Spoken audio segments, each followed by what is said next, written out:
Hit it. It's Friday, June 19th, 2026, episode 294. I'm Patrick Ceresna. And I'm Kevin Muir. This week, we welcome back to the show Leslie Harris. We talk about his years trading with Morris Sachs. We put him on the trading couch and hear what mistakes even the best professionals make. And then we learn what it was like to be 17 years old going to CBGBs to watch the Ramones. Then Patrick weighs in with his technical take on this topsy-turvy markets in Talking Charts. And this is normally when Danny, you would come in and describe the beer, but we all dropped the ball today. Like it's an early morning recording, and what can I say? You're not drinking, Patrick? No, well, I'm going to drink later. It's a little early. Like everyone, I mean, it's 5 o'clock somewhere in the world, but it's not. I'm not going to think. Anyway, okay. No beers today. No beers today. Let's get to the disclaimer. Nothing in this podcast should be viewed as investment advice. Listeners should consult an investment professional before making any decisions regarding topics mentioned in the show. Side effects of too much huddle may include the oil market bipolar syndrome, higher for longer hallucinations, and the worst shock syndrome. Oh, that sounds actually like we should remember that one. That's I suffer from that syndrome all the time. Well, I'm going to probably start. Anyway, let's get to the guest. It is my great pleasure to welcome to the show somebody that we haven't heard from for a while, but I've been in touch with, and I've just considered him my friend, a great mentor, somebody that I really enjoy talking to, Leslie Harris. Leslie's had a long career in financial markets as a global macro trader. He started at the COMEX and ended at the fabled Greenwich Capital, and is now in private practice as an executive coach, but he's still very active in the markets. Leslie, thank you for coming today. Thank you, Kevin. It's a pleasure to be here, my friend. And before we start, I'd like to thank you and all the folks in Toronto for trading OG Anunoby to our New York group. We are eternally grateful for your generosity, and we're humbled by it. And we're really excited. So thank you all. We always do Canadians were good fellas. So thank you so much. That is a great way to start. You know, I mean, just for those of you who are not like in New York and can't comprehend what this championship has meant, and the city is just going crazy. It's fantastic. It's like nothing has brought the city this close together in my lifetime, and I'm here my whole life. Oh, wow. It is that big a deal. It is that big a deal. It is that big a deal. It's everywhere. Like people were losing their minds. The city is just totally falling in love with the team, and it's just. Oh, it was a great team. It was a great bunch very of deserving champion. So completely great. Well, anyways, congratulations. Thank you. So I haven't been on this thing for a couple of years, and I was very nervous coming on for a couple of reasons. One is I got like really hammered last time. Like I embraced the drinking part of the program a little in excess, but you were signing up to use one of my quotes in your, the macro touristic kind of thing. So one of my clients, obviously a subscriber, said, "Hey, you should go back on that show again. You were great." I said, no. And then I asked my wife, and my wife goes, "Yeah, you should go. You were great." So here I am. I'm going to try to stay sober. But that being said, the beer we're drinking, Patrick, today is a iced apple from Spring Brewery, and local to Long Island, where I am at the moment. And it's an Alpine Pilsner. Recommended to drink fresh and cold. So that's what I'm going to do. So cheers. That is awesome. Cheers. I am not drinking. I am falling down on the market huddle tradition, but good for you, buddy. Well done. I skipped the backup bottle of rye, which I think has got me really in trouble last time. Well, the thing is, last time, it was so long ago, it was November 21. It was in the midst of COVID. It was COVID, right? Yeah, it was 100% COVID, and there was no video. So it was just audio only back then, right? Yeah. So you could just be pouring drinks and drinks and drinks. No one knew, but unless you were. We did. Yeah. Well, we'll do better today. So one of the things, and for those who want to know more about your background, I highly encourage you to go listen to see how liquored up Leslie did get in the last one. You can find it on YouTube. But in the meantime, one of the things that you were more than kind enough to volunteer is to get a seat on the trading couch. Yes. Yeah. Right. I a couple. I have to say, to your credit, the podcasts lately have been fantastic, and like I said, my client said, you should get on that trading couch. You're always talking about trading. So here So yeah, so last one that got on there was Tony Greer, and we're gonna get you on. So we're gonna start with I don't know, where should we start? Let me just think about this. Okay. I'm going to say something nice about you first. Okay. We as you always talk about at the end of the program, so nice being along this whole ride, friends, whatever. But it's really true, because the reason I am on here is our common friend, Morris Sachs, who unfortunately passed about a year and a half ago. He turned up in your comments, and you were kind enough to invite him on, Yeah. and he crushed it.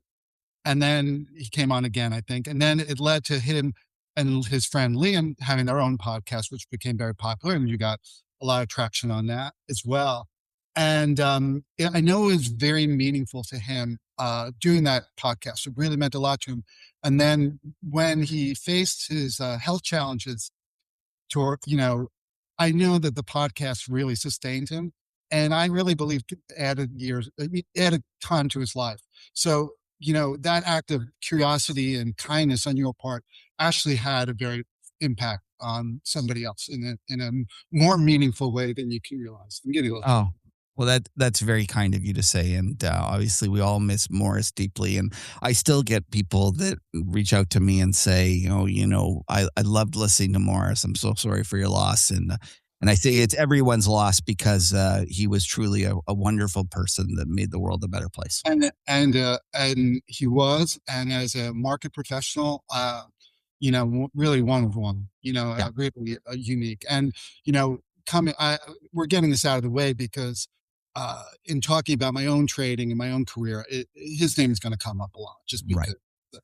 Okay, well, we're not going to get it completely out of the way. I'm going to put you on the spot. Okay. Your favorite fun Morris story that folks might not know.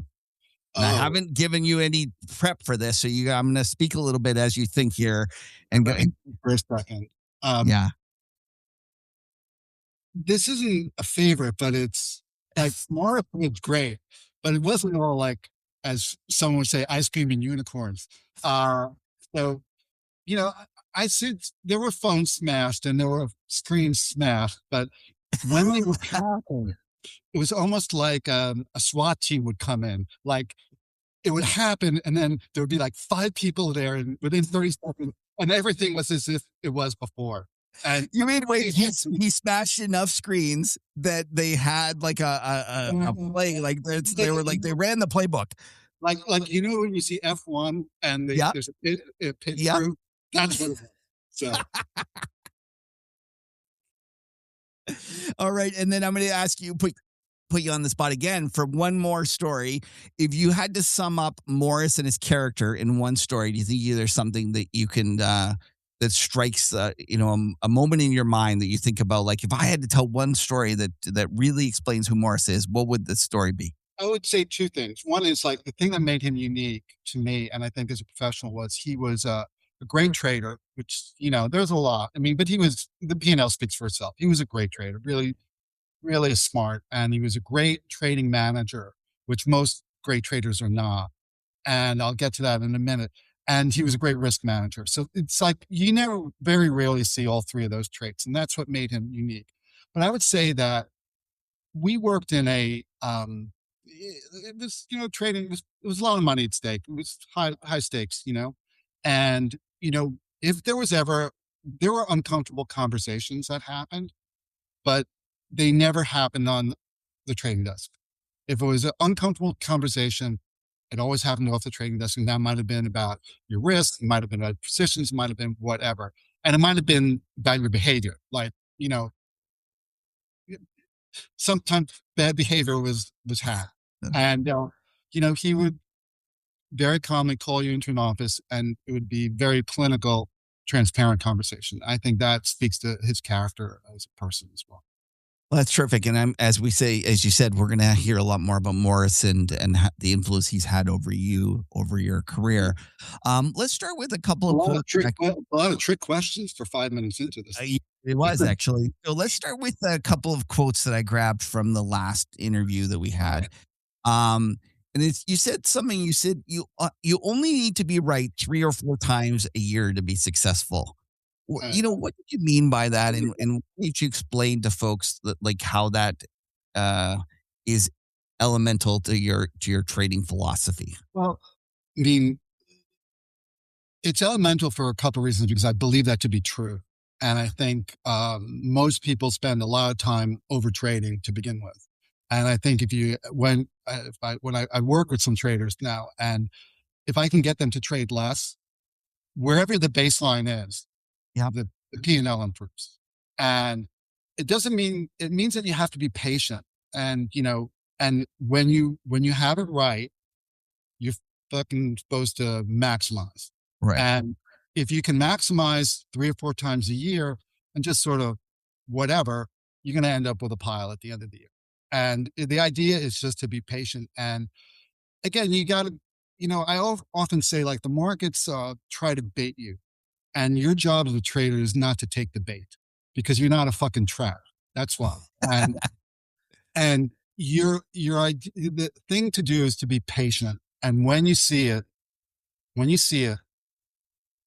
get behind it and maximize it. And that's hard to do. But I do believe that, because I think a lot of times people are in it day in and day out, and they're wasting time, wasting mental capital, wasting financial capital. And, I say to folks, patience is like a muscle. You got to exercise it. You got to use it. You got to develop it. It's an important thing. And people don't like, if you could be more patient with your trading, you're going to be more successful. And then for me, so, like, I used to try to wait around, or if I saw something, I back in the day when I was good, I was able to see when markets were starting to turn. And then I would, like, if I got them early, I always was adding to winning trades.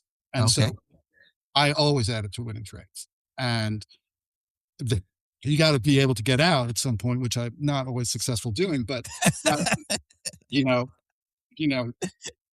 The I'm gonna interject my own Morris story here, because he used to he used to send me notes, and he'd be like, "You're writing too much. Nobody can possibly have that many good ideas. You gotta trade less. You gotta write less." Like, that was his thing, and he was very much in the same mindset as you. And one of the other quotes that I love that you said is patience over discipline.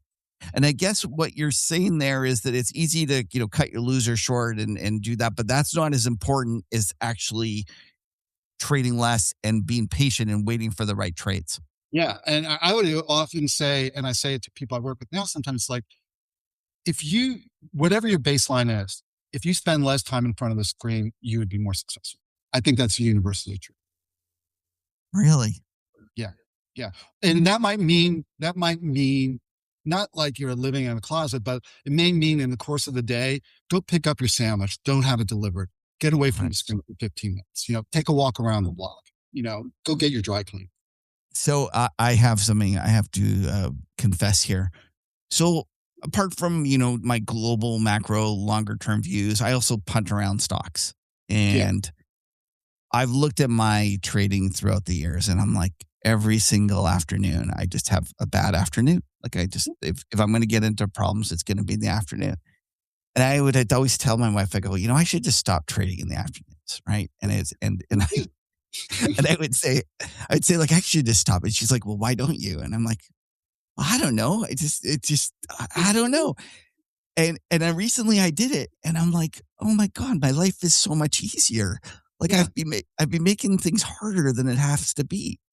And it's not just you. I like tell people, like, you're not the only person who said to me, I always lose money after 2:00. I say, go home early. Like, it's like not that complicated. Okay. So you've heard that from other traders? Yeah. Yeah. What do you think the reason for that is? Like, tell us, you've been around, you've seen some markets, you've seen human emotion.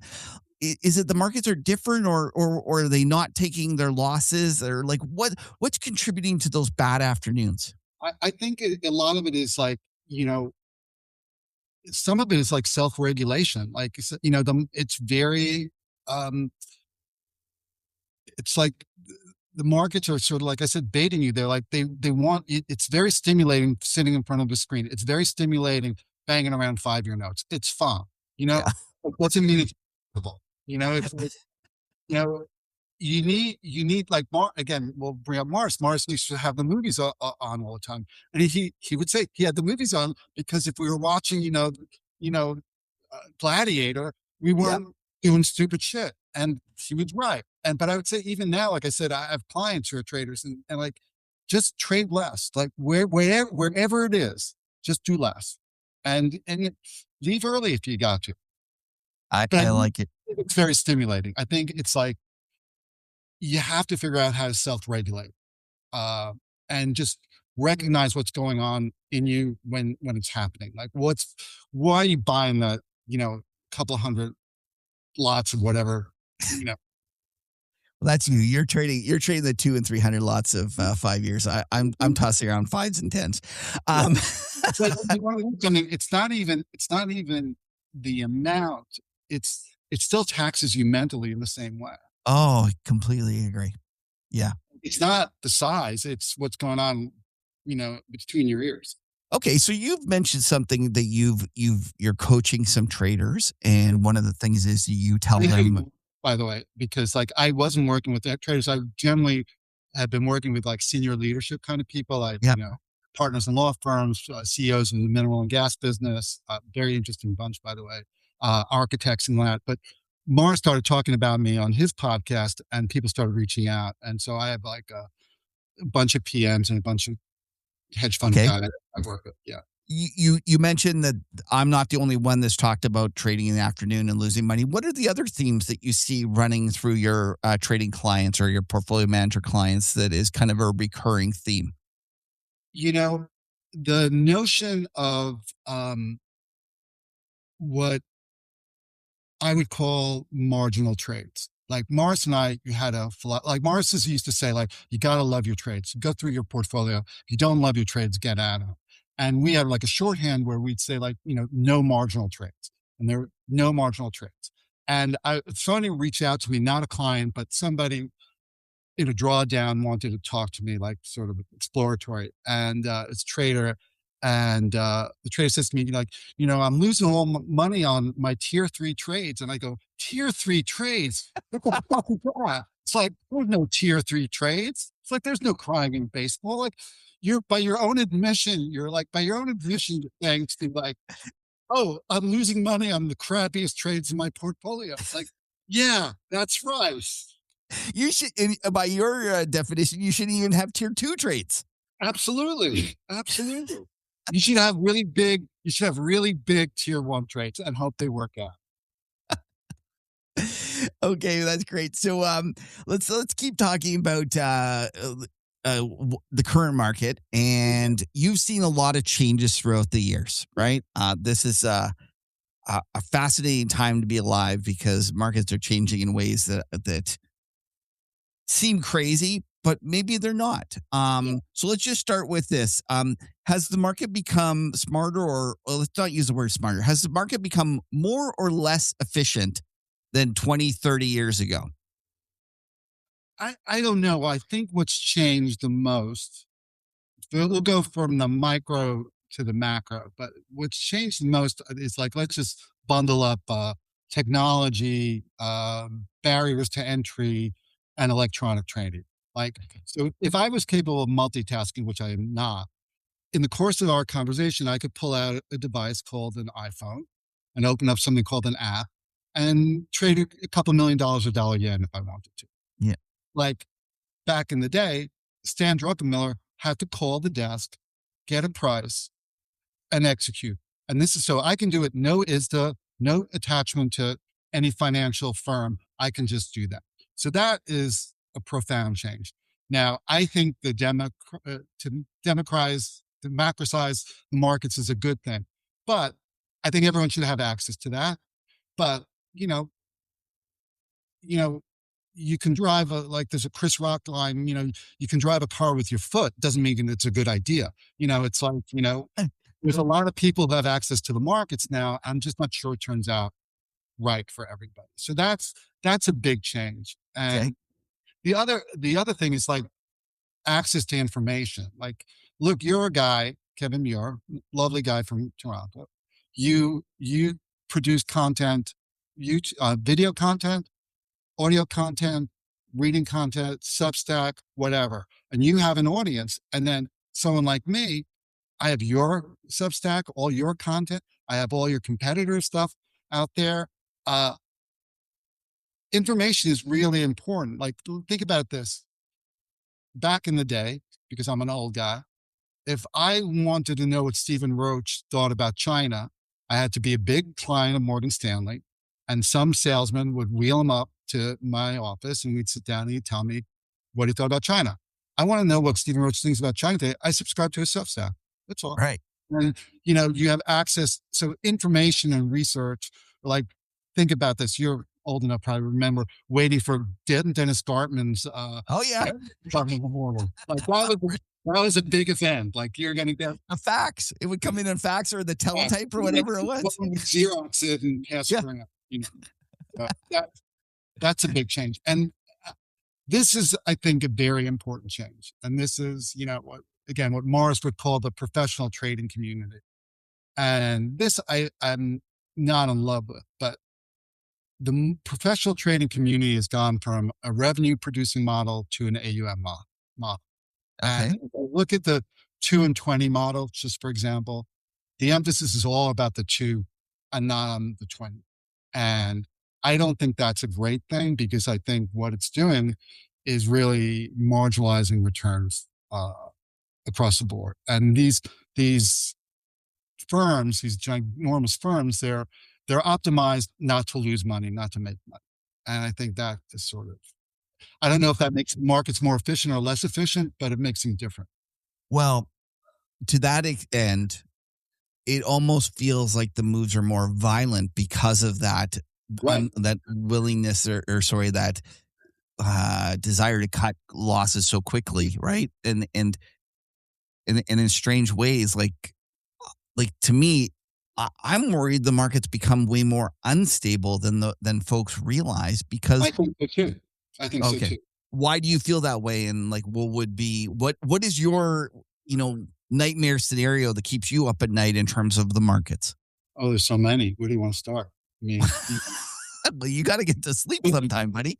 No, but in terms of my favorite child, it's like, I mean, I think, again, like, I think everyone should be able to do whatever they want in terms of access to the market. But I've been around long enough, and I've seen this kind of froth going on where it ends badly. And, and I think that's where, and I'm not saying it's Robinhood or zero dated options. People can do all that stuff. But I just don't think it lends itself to a stable market. Okay. And I think the speculative froth in the markets is worrisome. Okay, we'll get to your views a little bit, so let's just keep those to the side, and we'll finish up with the couch here. Okay, how do you think about the difference between a bad trade and a bad outcome, or like a bad trade and a losing trade? Then maybe is a better way to explain. I would say inherently a losing trade is a bad trade, but I would say, if you would, like, I think being early and wrong is the same. I think giving back money is the same as losing money. I think, that's just, okay. I think that's just the nature of the beast. I do think, though, that if you put a trade on and you've gone through you like the word process. I know that, Morris liked it, and you go through your methodology or who you are as the filters by which you make decisions, and it doesn't work. I mean, that's trading. It's like, right. That's just trading. Like, you're not only trades are going to make money, it's like, God answers all your prayers. Sometimes the answer is no. That's all. It's like, like, that's the way it is. I mean, so losing money trading, that's part of the thing. And like, I think I said this on your podcast, or I don't know, somewhere else. And you have to like your losses, because it's part of the game. It's like, it's, a seasoned trader who might have been, when I was starting out, who might have been 32 at the time, and when I was 28 or something like that, very wise man. That's it. said to me, and he's like a god, said to me, like, you got to learn to like your losses. Like, like I was upset I lost some money. And because you got to learn to, and he was right. And over time, I did learn to like my losses because it's part of it's just part of what we do. And, it's losing money on a tier 3 trade. That's a bad trade. Like that's, Okay. does that I make got sense? it. So I was gonna. Well, my next question was gonna be, how do you handle when you have a bad trade or a losing outcome for what you view as a good process? But I think you've already explained to me that it's a change in how you view that loss. And I think there's a bigger, almost, I should say, philosophical uh, idea here. And you have to look like any particular trade, and I would say any particular day trading is irrelevant. It's like you want to see your career and your trading is a long continuum. And on any given day, any given trade doesn't matter. And Yeah. you're going to have to do a lot of trades, and a lot of them are going to be losers. But you want to sort of think about this through the long lens of your career and the long lens of your trading, because you're going to be trading for a long time. And guess what? You're going to have drawdowns, and you're going to have a month where you think you're the stupidest guy in the world. Right. And it's just, you got to be willing to accept that if you want to participate. Okay. You mentioned your 28-year-old self. Okay. What would you tell your 28-year-old self that he wouldn't believe yet? Like, if you could go back and, at this age and with all the wisdom that you have today. It would be a lot about that. It would be about patience and about the long lens of your career, and about not getting caught up. Like I sound like, I've only figured this out after 40 years. It's like I didn't figure this out 20 years in either. But you know, it's about patience and about, like, really, like, you want to, like, think about this. Where you want to be in 10 years. You want to still. You should hopefully still want to do this. Right. And you know that's the most important, and that's all about patience and about not getting too caught up in the moment or in any particular trade. Yeah, I think back to my 28-year-old self, and because you're only 28, it feels like a year is forever. And Yeah. I was like, oh man, in the grand scheme of things, like, I look back, Leslie, at my career, and I was like, I was frustrated that they wouldn't let me trade stuff. And I look back at the shit that I was doing, and I was like, I would never let a 28-year-old punk do that. What I was doing, like, it's inconceivable, like that, inconceivable. I'm the same way. I was like, I can't believe they let me do this. No wonder they they eventually were like, we got to rein this in. We can't have some, crazy kid doing this. Like, listen, we were making tons of money, which is why we kept being able to do it. But ultimately, you can't have that, right? Like, and I get it. You just can't have the equity derivative guy wandering into some square and going, oh, I really like this, and I'm going to, strap on a whole bunch. Exactly. Yeah. I mean, you learned a lot. I mean, you built your risk tolerance, which is good, but doesn't, like, not necessarily a great idea. Yeah. Okay. Let's talk about how, when you're in a trade, how do you know when your judgment is compromised? Like, do you have personal tells that on your part that you say, oh, I might be wrong on this, or I'm thinking about this wrong, in terms of, like, how do you get this feedback mechanism, within yourself to recognize when you're not thinking straight? It's a really good question. It's a really hard question. And I would say that you actually always have to be. I maintain a very vibrant internal dialogue with myself Okay. about my trades and what's going on in the markets. And I I'm always trying to notice how I'm feeling. I'm always trying to self-regulate. Sometimes I think, like, what is the guy on the other side of the trade thinking? Like, if I'm short something Yeah. and Okay. it's not working, like, I say, well, what's the guy who's long this? Like, what's he thinking about? Or she. Right. Yeah. And I do that sometimes, like, well, I'm either right or wrong, or if things going against me, like, okay, like, what am I doing here? Right. But I do think that also like notice what's going on in your body. Sometimes notice like how tense you are if you're being short with, the people around you, your colleagues. If you're breaking a phone, probably you need to sort of pay attention. And, Okay. and trust me, I've broken phones too.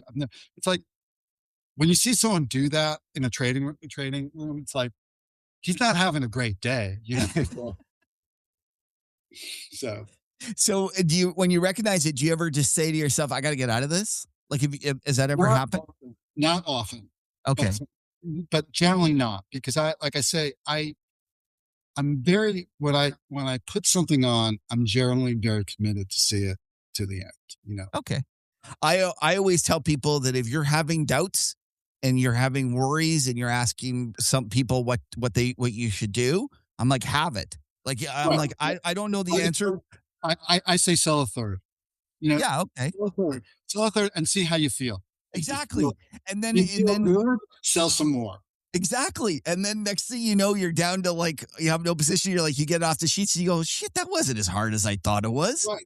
I mean, Yeah. I say this, occasionally, because I don't entertain these calls very much. But people will ask me about their PAs, or I people who work for companies where they have options, and all of a sudden they have these big positions in some tech thing, and they say like, what should I do? It's like sell a third, see how you feel.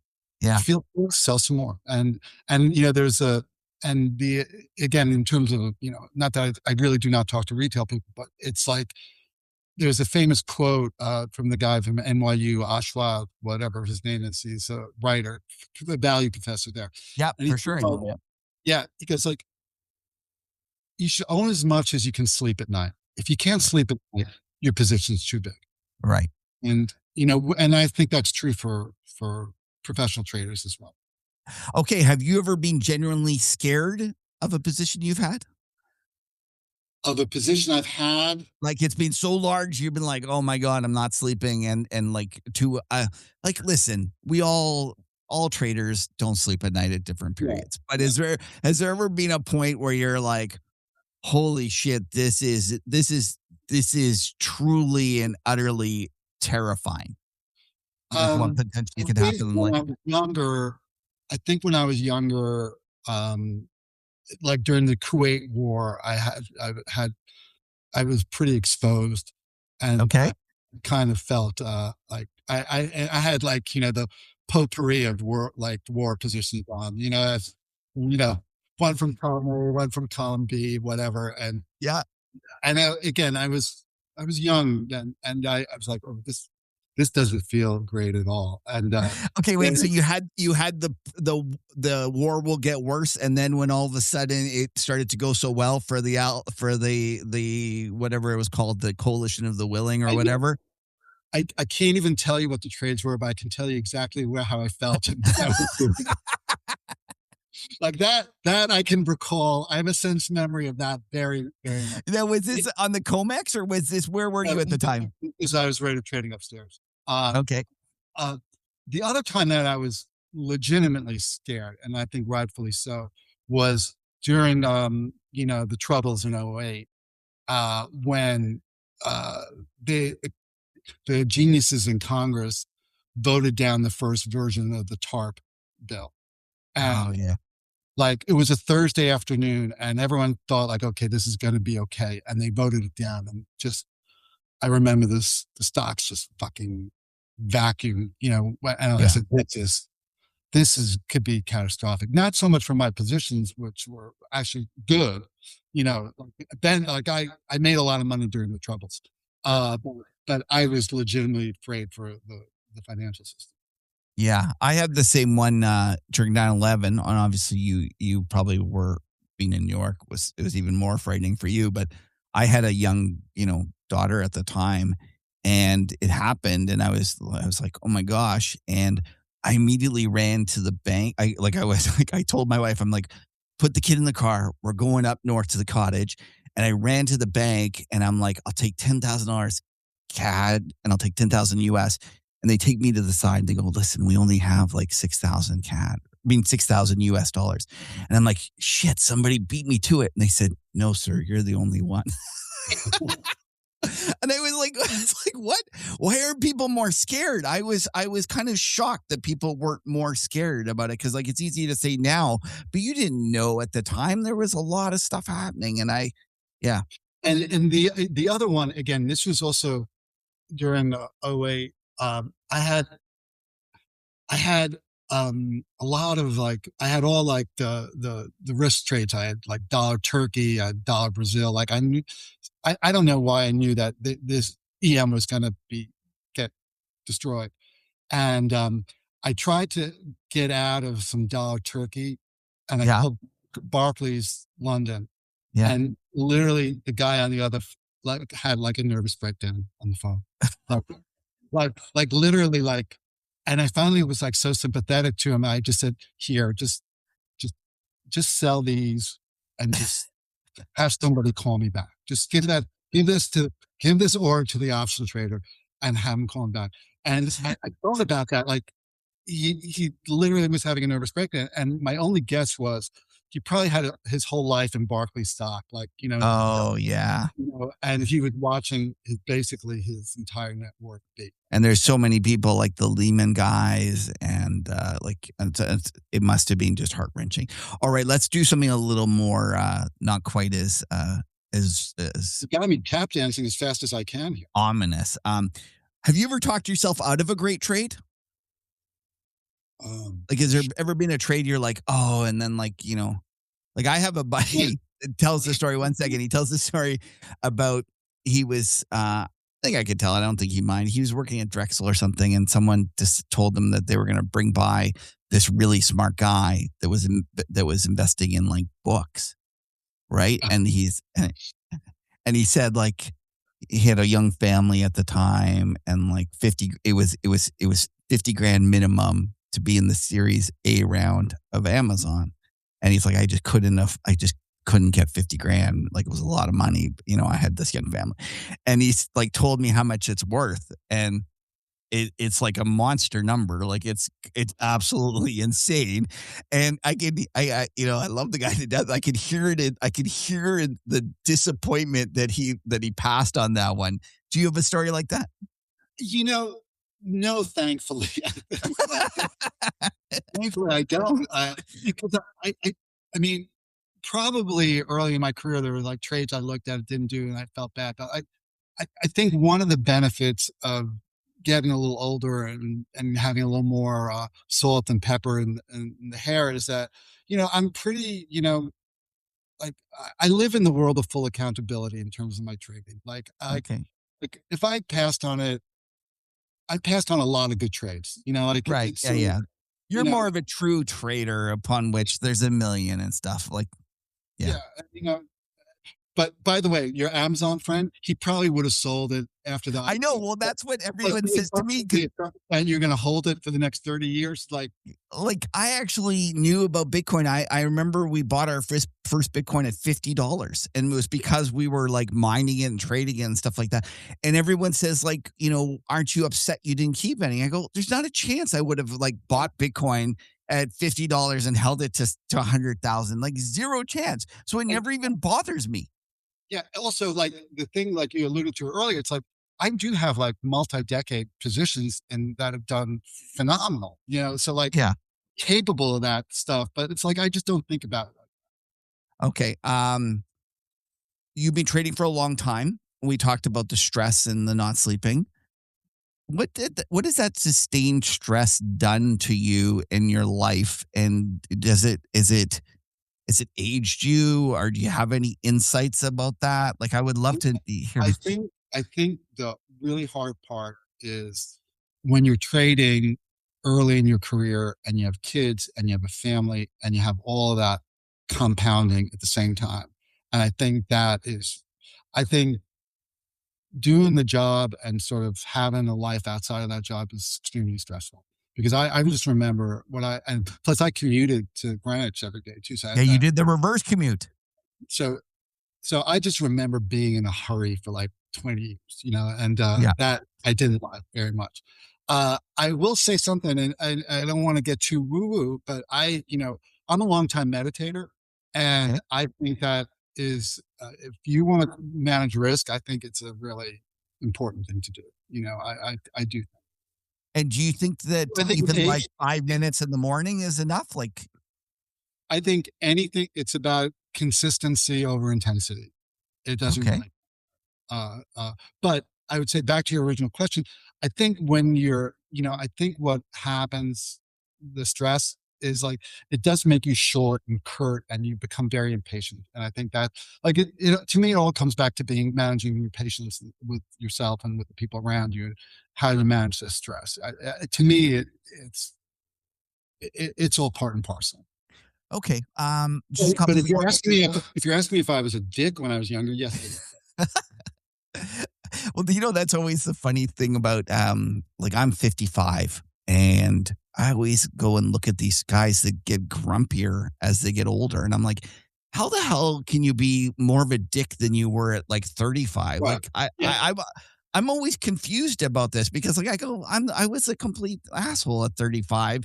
And maybe people will say the same thing about Yeah. 55, and I'll be looking back and go, the 75-year-old will think the 55 was a real dick. Yeah, I was definitely a dick, and but also it's like everybody around me is a dick. So it's sort of like Yeah. you don't really have a good role model. What patterns do you think keep repeating that most people refuse to believe will repeat? Uh, I think the thing that continues to surprise me, and I think that's repeatable, is the the stuff that's obviously batshit crazy that happens in the market in plain sight, and Yeah. no one says anything about it. Like, for example, I've thought about this. It's like, for your consideration, you mentioned Bitcoin, and this is not about the utility of Bitcoin, not, but Bitcoin treasury companies. Like, who thinks that's a good idea? Like, you're going to borrow a lot of money, you're going to issue a lot of debt to buy something that is inherently a very volatile instrument. It's Right. like between us, anyone thinks Michael Saylor gets out of this alive? I don't. You know, I don't. And again, and it's not shitting on him or Bitcoin. It's just a bad idea. I mean, something else like that, and this is a company I used to own, like that Jack Dorsey can run a publicly held company in a t-shirt on a Polynesian island looking like Tom Hanks from Castaway. Who thinks that's going to work out? Because if you look at the stock, hasn't worked very well. Okay, for your consideration, who thinks it's a good idea for Sam Fried and Giselle Bundchen to be on a panel discussing the financial markets together? I don't think that's a good idea. Like, I don't think she's got value added. Oh, I can do this all day, but you know, Mark Zuckerberg decides to spend 80 billion, that's with a B, Yeah. on the metaverse. Yeah. Like, and now he's like, oh, it's really about the glasses. By the way, I don't know anyone who wears those Google glasses. I don't know. The meta glasses. Yeah.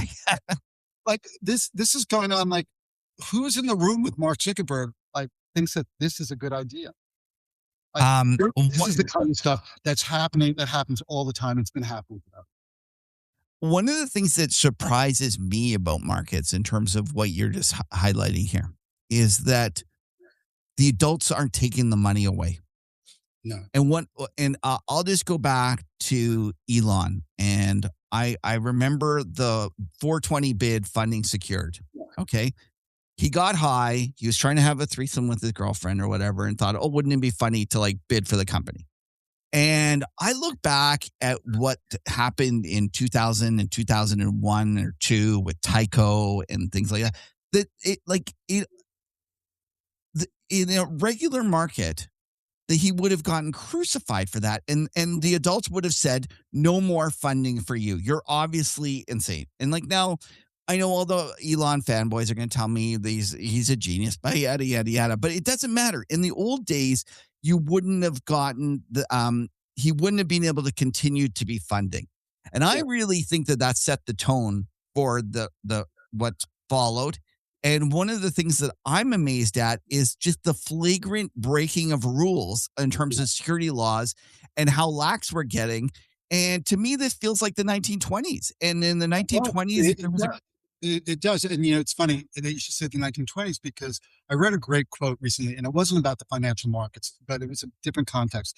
And it was history is an early warning signal. And that's what it is. It's not like, oh, rhymes. It's like it's an early warning signal. It's reminiscent to you of the 1920s for a reason because it's telling you that there's something going on here. And I respect that. And I think you're right. like even the bucket shops of the 1920s where you got to put down 10% or 5% or 1% and go bet on what stocks were going to do. I see my son and he's out there trading hyper liquid something on crypto so that he can bet on stocks with this hyper thing. It's exactly the same. The reason that used to not be allowed was because everyone got fleeced and they made the SEC and had rules, and we've all forgotten those. And what I alluded to earlier, it's like your son should be allowed to do it. That's what he wants to do, but it doesn't mean it ends well. Like, we all have anecdotal evidence of stuff that happens in the 2000s that is exactly the same right now. Like, right. Okay. So let's get Like, you off the couch. Go ahead. Sorry, I was going to say, let's get you off the couch and let's start talking about what you see in the markets today. We're kind of already getting there anyways. Yeah. One of the things that I always, was hugely impressed with you was that fact that you did have a holding period where you could get into these tech stocks, these growth stocks with a story and stay with them. Wow. And you really nailed a lot of them. Are you still long all those? Because like if we go back and look at I am less long. I still own some of those names and my kids own more of them than I do at this point. But I think about equity investment I have a couple of notions about this. The two things you need are money and time. And if you're willing to spend some money and give it time, you have a shot at making money. And then I also think that you have to understand as an investor, and this is me talking, where you are in your career, your investment cycle. I'm again a person with a little more salt and pepper, and I have my pile. And like what I like to say is like my job now is to protect the pile. Like, so I have been over the last couple of years sort of creating a couple of years of liquidity for myself. Like if the market every day I look at my portfolio and I stress test it, how am I going to feel if it goes down 30%? Because I think that's a possibility any given day. So I won't be able to live with that. But I think you just need to understand that equity investment is a long-term situation, ideally. And if you're willing to put in the time, there's, Morris just said like he hated equities because as their stories, and he was a bond trader, so he likes math. Yeah. And I for whatever reason like a story, and there are a lot of good stories out there. And you just have to find the right stories and get them levered to the point where you can live with them and sleep well at night and then care. But how do you sleep well at night with the valuations out there? Because any great story to me seems priced for perfection and bound to disappoint. I don't have a lot of pushback about that, but some of them, some of the valuations that are going on right now are just ridiculous. Like I'm not talking about the IPOs. I'm talking about, let's say, some of the Mag 7 stocks forever, which I own a bunch of them. And I've sold a bunch of them as well. They're still very good companies that are going to be around for a long time. And I often said when, I could never get Morris to buy Apple. And he'd always show me the articles like, this phone's going to do this to this, and it's all over, don't it's all over. And I would say, as long as the smartest people on the planet are banging down the doors to work at these companies, they're going to be fine, and. That's a good point.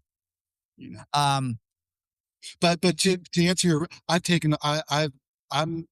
kids are fully invested. I'm not fully invested. In fact, I own on a percentage basis, probably the least amount I've owned in a long time, ever probably on a percentage basis. Yeah.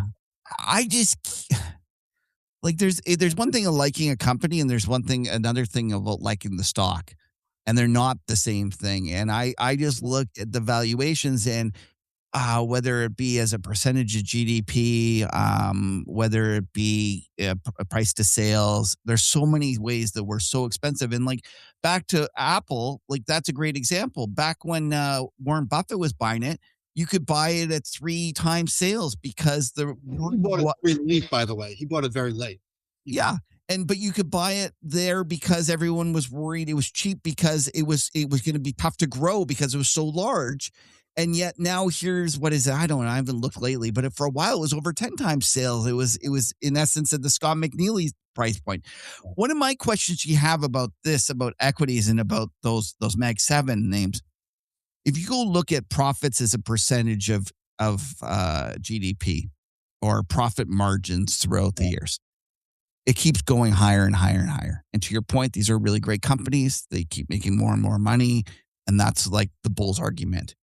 But implicit in that is the belief that profits margins are not mean reverting.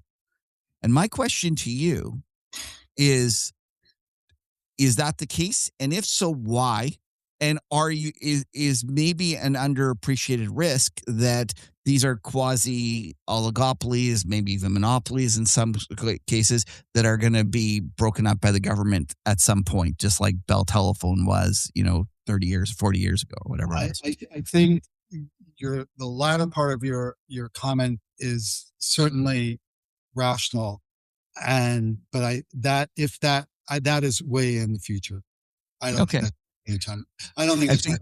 And you don't worry about profits being mean reverting? Like you don't look at these profit margins and make you scared? Like I think Jeremy Grantham said. I'm not making any assumptions that I know what their future product line is going to be. But not their future product lines, that they're be able to continue to have outside margins. Because you would think that having outside margins would attract competition, and yet it hasn't. Right? Yeah. Isn't that a fundamental, tenet of capitalism that profits should be mean reverting? Yes, but in terms of the companies that you're talking about, they have managed to sort of stay ahead of that. And someone like if you talk about Apple, is Apple a technology company or is it a luxury company, a luxury product? It's like, you can buy a phone that's not an iPhone for a lot cheaper. Yet everybody buys an $1,100 iPhone. It's what kind of company is it? And, I don't know. The thing about why I don't get caught up about the profit margins, and I'll quote my hero, Charlie Munger. It's like, Charlie Munger said, every time I hear EBITDA, I just replace it with bullshit. And it like, so, you can get granular about these companies, but the facts are the facts. Hating Apple because of profit margins is like, it's a tough way to make a living. Yeah, I hear you. Okay, so let's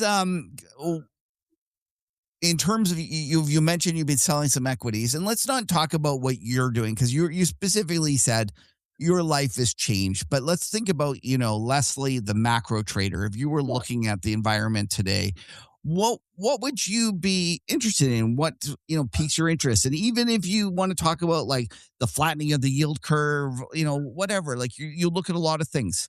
I'll blend the two with your prior conversation to now. So like about 18 months ago or whatever it was, I got sort of very constructive on the commodity markets. And generally what I do, and the metals already have moved, and I forgot what thought process was, but I started getting kind of bullish. And generally what I would have done is like just buy a bunch of crude calls and buy some copper calls and whatever. But at the end of the day, like I'm a mediocre commodity trader.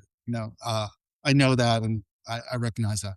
But what I decided, and I'm still in this trade, it's like, who are good commodity traders? The guys at Noble, the guys at Glencore, the guys at Vale, the guys at Rio, and the guys at Alcoa.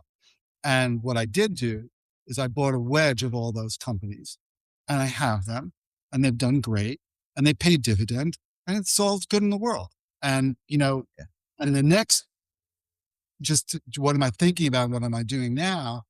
And I've done something recently. When I say recently, let's just say 2026, what this year is. The next derivative of that trade is like I never really owned international equities. and Okay. I've never really ever owned an ETF. But I thought about the commodity story a little bit, and I do think that we may be in sort of an early bull cycle for commodities. Could be wrong about that. Please don't aggregate that. Um, but so where are the commodities? So I bought the Colombia ETF, I bought the Chile ETF, I bought the Peru ETF, there's an Africa ETF, which is really South Africa gold miners, whatever.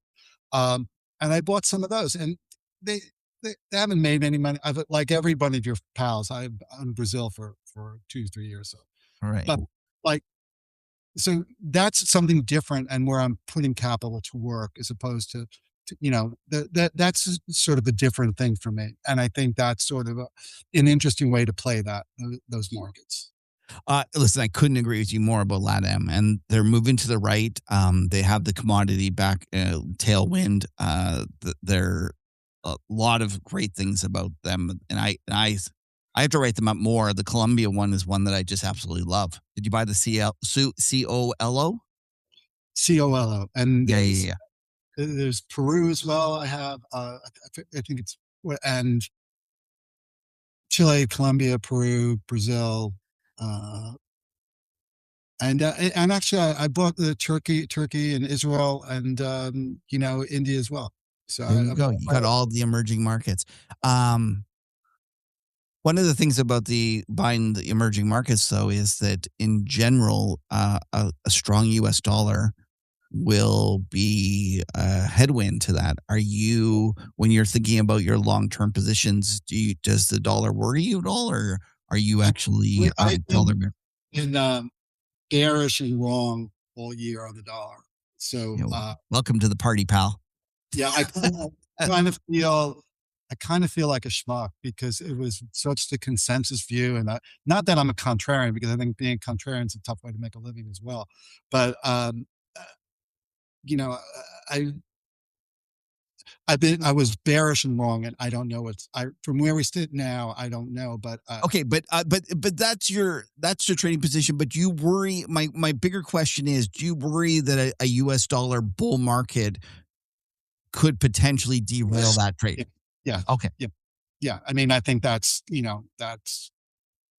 think that's I won't say obvious, but that is a headwind for sure. What do you think that a U.S. dollar bull market would where would that come from? Like, what would that look like?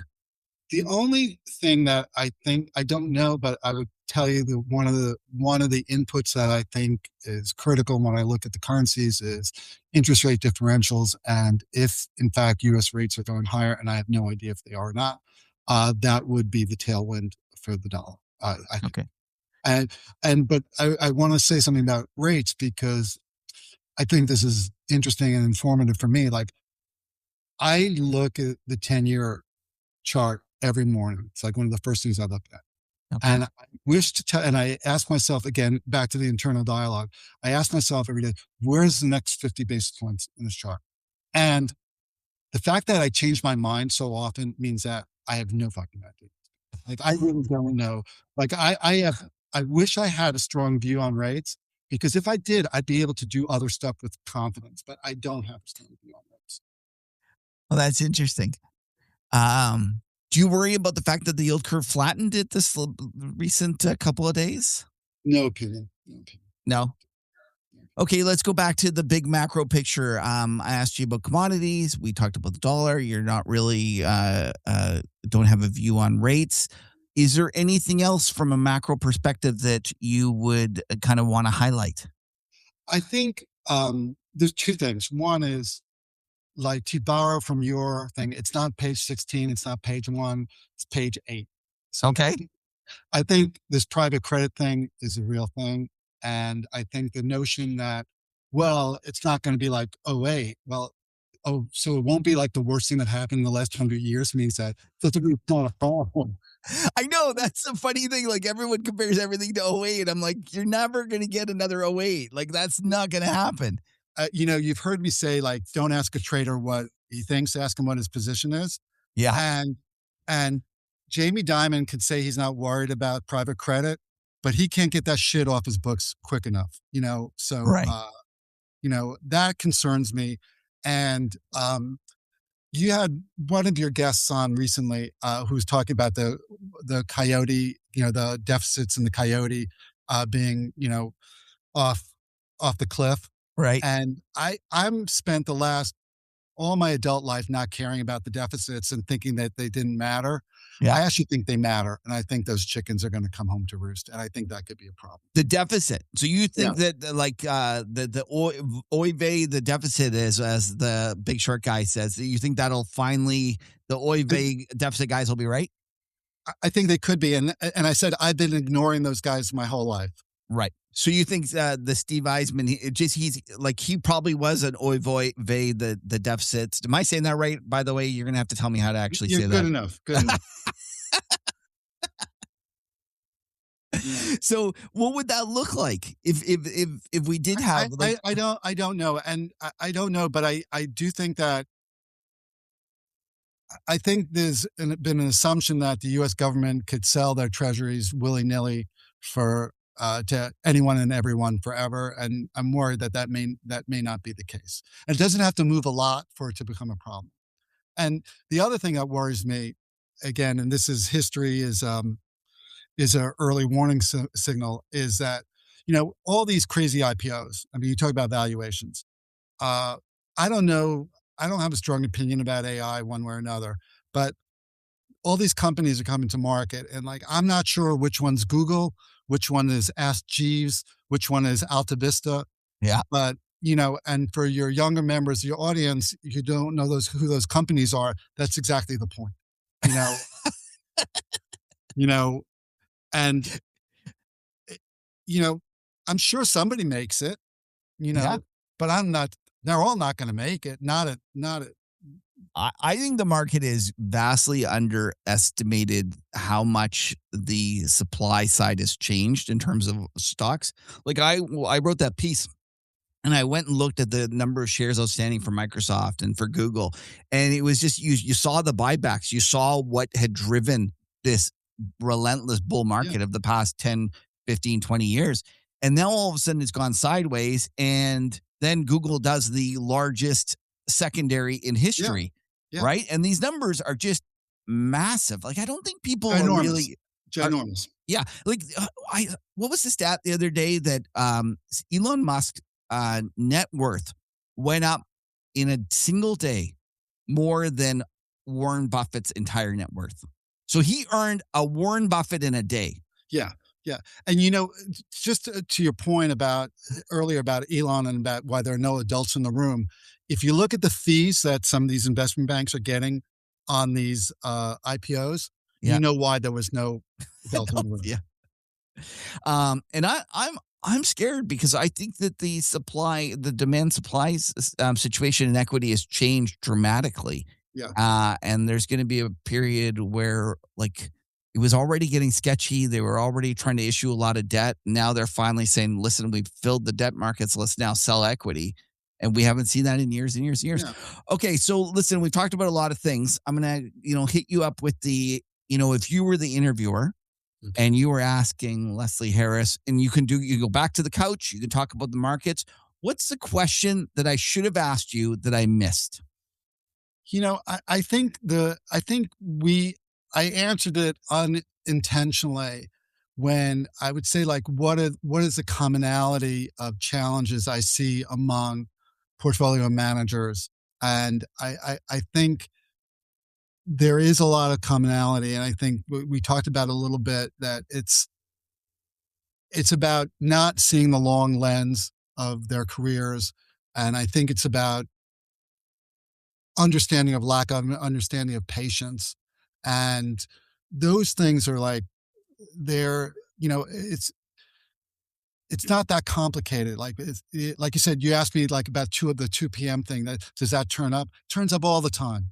And that's not to diminish your pain. I'm just telling you. It took me 35 years to figure it out. That's all. Yeah. That's just a human condition. You spend enough time talking to people, like, you understand, like, even like when I work with people who are not traders, it's like, oh, what is the, you're a CEO, like, you're a bad delegator. That's why you're miserable. Start delegating. It's like, it's like, it's just a human condition. I'm sorry Got it. this keeps buzzing. Oh, it's all right. We all understand. Okay, no problem. Okay, now we're going to do the fun part.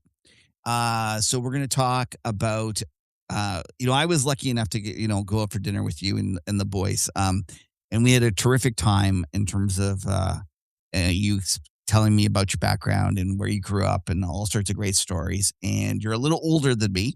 Yeah. And not only that, you grew up in in the New York City in an absolutely wild time, right? Correct. So, first of all, let's actually talk about that because I remember we had Boris Schlossberg on the show and he grew up. I don't know if I think he grew up in New York and then he went to Columbia. And he says, but Columbia back then was tough. And he talked about how they went out and they found a rug in the dumpster. And they thought, this is great. They're going to use it for whatever their house or for their apartment and things like that. And there was a body in it. And this is like the 70s. So what was like, tell me about the gritty growing up in the New York City in the 70s. Well, it was, I don't have there's this whole nostalgic, oh, it was really amazing. It was so gritty. It was dangerous. like it was gritty and fun, but it was dangerous. I used to say I'd be out and about. I was a teenager, right? And I lived in Queens, but I was partying always in the city. And so I had to get home. And you would really do, again, internal dialogue. It's like, okay, what terrible thing could happen to me on the subway, at 1 o'clock in the morning? And you do the litany, what are you how are you going to handle this? And I wish to tell you I was stone sober all the time, but I was not. Right. And so what I used to do is I would take my money and put half my money in my sock, half in my back pocket, whatever. So if anyone asked me for money, I would just reach into one pocket and right. give them money. And it was dirty and there was a lot of graffiti and it was dangerous. It was which wasn't great. I had a tremendous amount of fun and we were out all about and it was like being in the biggest amusement park in the world, but it was a little dangerous. So one of the things though that you grew up in the perfect CBGBs. Yes. Period. We were there every Saturday night. We were there right. Okay. First of all, I had no idea what that stood for. I had to Google it. Why don't you tell people, because I think most people will be surprised. It's was that country bluegrass, CB. Country blues and I don't know, whatever. It's something stupid like that. Has something nothing to do with that. It had nothing to do with exactly. It was not punk rock in the least. Tell people about what CBGBs was, what it was like going there, who you saw. Give us the stories because it was a club in Lower Manhattan, and it was where all the the Ramones started there, Patti Smith started there, television started there. And you'd go there and it was really dirty. And it was I don't know if they ever mopped the floor because, it was, and everyone was smoking, which you could smoke inside and you would drink beers and these very loud, some of them were really terrible bands would come on and you just see a woman, a girl would just take her top off, she wanted to show the band what they were in for. This is what's on the menu. Should you want this? And it was fun. It was loud and it was great. And what was your favorite concert there? There, I think I saw television there, but I got to see the Ramones a lot once they sort of got out of there. Okay. So, I saw television there, but I think once I saw the Ramones had already started breaking through and they were playing small theaters. So it was the Runaways always opening up for the Ramones, which was really fun. So it was Joan Jett at the Runaways as the opening act. And then the Ramones was the act. But CBGBs was just you knew you were in someplace special and you knew it was a moment. Even I was 17, you knew that this was a moment in time that was really appropriate, and special. One of the things you told me, I remember at that dinner, was you have a rock star that's always on your list to this day in terms of who you're in love with. Who was she? And Blondie. Yes. Oh yeah, I saw Blondie in a club. Oh my gosh, it's Oh yeah, I Everyone's didn't got a see Blondie blondie. there. I saw her in another bar. Like I saw her in a bar. It's her first their first album. Um, it was on a promotional tour of her first album. She was playing a bar on Long Island. We drove out there. I think one of my friends got arrested. I'm not sure. But for that, it was like for a drink, like an open, nothing but bad, like an open. Oh, Drink, okay. It wasn't really that bad. Yeah, everyone's got the blondie, right? Like everyone has their like mine's the Go-Go's and Belinda Carlisle, and everyone's got like their one like when they were 17 she or was. whatever. It was jaw dropping. Okay. Let's while we're talking music, let's do Desert Island Discs. Okay. So you got to come up with 3 different bands or albums that you'll be on the desert island and 1 trader. Okay. Again, I'm apologize for dating myself, but I would have to be Blood on the Tracks, Bob Dylan. Oh, unbelievable. Great album. Great album. Yeah. American Beauty, The Grateful Dead. Yeah. Okay. And I'm going to cheat with a double album, Layla, Erica, and the Dominoes. All right. But again, can I bring a single as well? Sure. Yeah. You can. Just a 45. Under Pressure, David Bowie, Freddie Mercury, and Queen. My favorite song of the time. Wow. Okay. And the trader that you'd bring? Like I said, Charlie Munger, but no doubt. Oh, really? Yeah, Charlie Munger. And I would say to your trading audience out there, if you don't have a copy of Poor Charlie's Almanac on your trading desk that you can open up and read 10 pages every day or every other day, do that. You'll love it. And plus, I don't know. I think Charlie Munger once built a boat, so he'd be very useful on the desert island. I think it sank. But he did build. He did build one. Okay, we're gonna have to Google that. Okay, listen, we're gonna end with a speed round. You ready?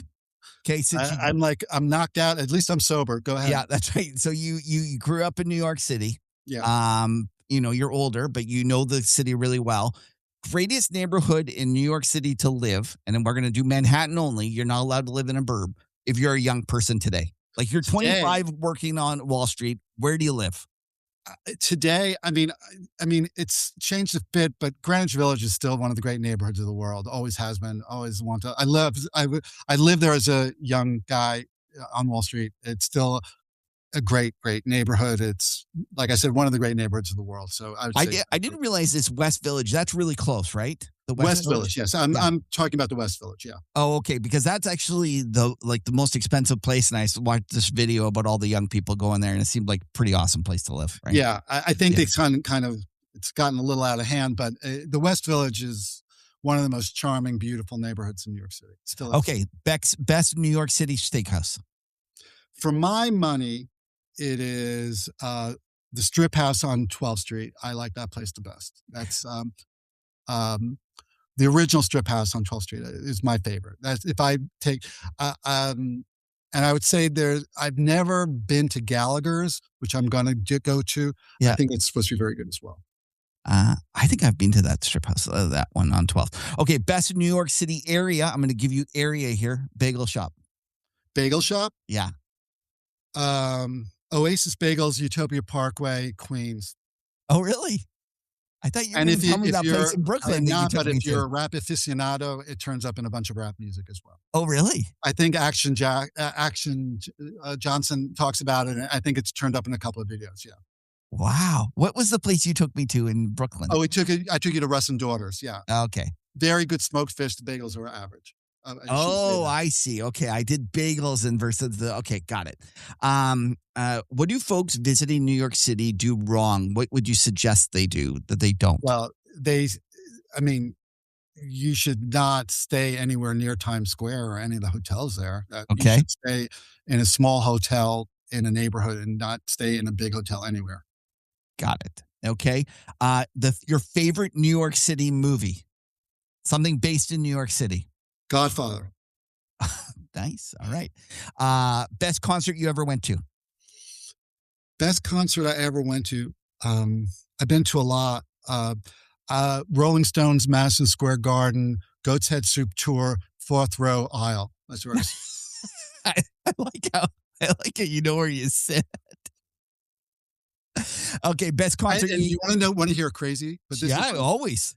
So an amazing concert I went to, and I didn't really care for either of the bands, but I took a girl there. Yeah. And she wanted to go. It was a double bill. It was the Beach Boys in Chicago at Madison Square Garden. Yeah. It was awesome. That's all I can say. You sure wasn't the girl that was awesome? The girl was awesome too, but it was like one of the great nights of my life. Okay. Best concert that you missed? I would have really liked to have seen the Grateful Dead in Egypt at the pyramids. Oh, I didn't even know they played there. Yeah, I think that was, I think that would have been something. What year was that? It was probably early 80s, I think. And did you think about going? Was it on your radar? No, I mean, No? I couldn't get to, I mean, I was, Yeah. yeah. Okay. All right. We got two last ones. But also, I've been to a lot of memorable Grateful Dead concerts. Okay. It was, two last ones that we're going to end with. Your favorite piece of advice that you've ever given your kids? wow. No, that's a tough one. Well, we have a folkloric piece of advice given from their grandfather which has been passed on. It's like, Okay, let's hear it. never take the Cross Bronx Expressway. Which is, he told it to my wife and to me, and we've told that to the kids. And if you ask my kids, that would be what they would say. So. Okay. Your best piece, we'll finish with a real sappy one. Your best piece of advice that you've ever received? It's better to be kind than to be right. Oh, that's a really lovely sentiment. Okay. So to learn more about Leslie Harris, where should we send people? And tell people about Thankfully, I don't have a website or anything like that, but I am on LinkedIn, Leslie Harris on LinkedIn. You can find me and I talk about what I do and stuff like that. And if you want to send me, if anyone's got a pencil, you can send me an email. It's tribeca18@gmail.com, tribeca18@gmail.com. But if you go to LinkedIn, you get an idea of what I'm up to. Okay. And for those that are interested in your executive coaching, just tell people like what clients are you looking for? Like, I don't want. You know what? I generally work with, like I said, senior leadership people. Yeah. Out of the markets, and the folks in the markets, they're generally guys, and they're not all guys, but generally folks who are pretty accomplished, and they're trying to get from good to great. Like they're just like they're ready. They're ready. They know what they're doing, and they're just trying to get out of their own way. And right. Well, if you're one of those people that's already good but want to get to great, go check out Leslie Harris. It's very kind. You know, my job is like, I just try to be useful, you know, and like, that's all, you know, that's it. I'm not, well, you were no special sauce. It's just trying to be useful.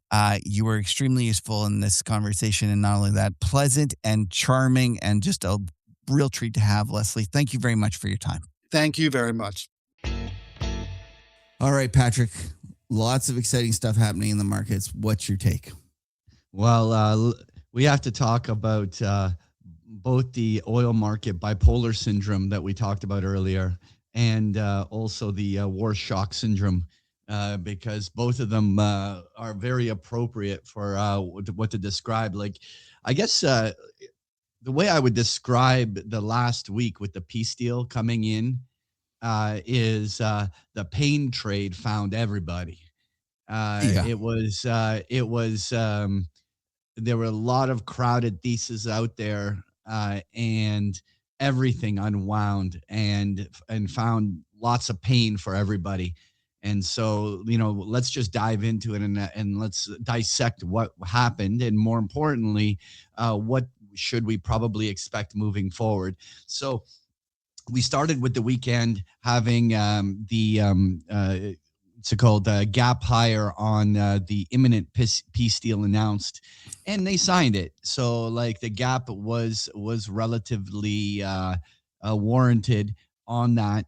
But you know, obviously we'll get to the oil charts here in just a moment, but the market gaps up towards 52-week highs.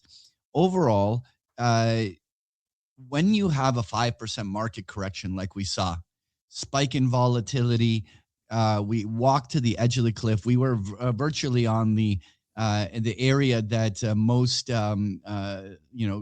big places like Goldman Sachs were saying was the CTA flip zones, and the market kind of walked to that edge of the cliff and didn't fall off. And basically, with this rebound, we've basically neutralized the sell cycle. And one thing that I'd want to point out that as just a technical observation is unless this is a broader topping formation, which there's no evidence of that yet, um, once one of these 5% market corrections occur, often the next month or two is pretty directional. Now, it doesn't have to have a huge momentum, but rarely do you have a second 5% correction that follows within weeks of a first one, unless we're in the middle of a bear market.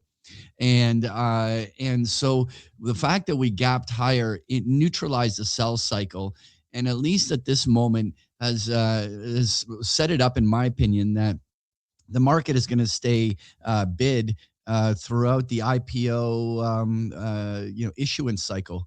Like at this stage, I don't know whether you have information as to the speculation of the dates, but as far as I'm aware, like we should see OpenAI and Anthropic come out in the third quarter of the year here. Do you have different information that, or is I don't have different information, but I will. All is right in the world that you and I disagree now again. So it's okay? we can All feel right. better about that. I So hear what you're saying, that after that correction, the typical move is for the S&P to resume its bull trend. I suspect that with all the unlocks, with the IPOs coming, that what will be the surprise will be that we potentially grind lower in the summer as opposed to higher, as you imply.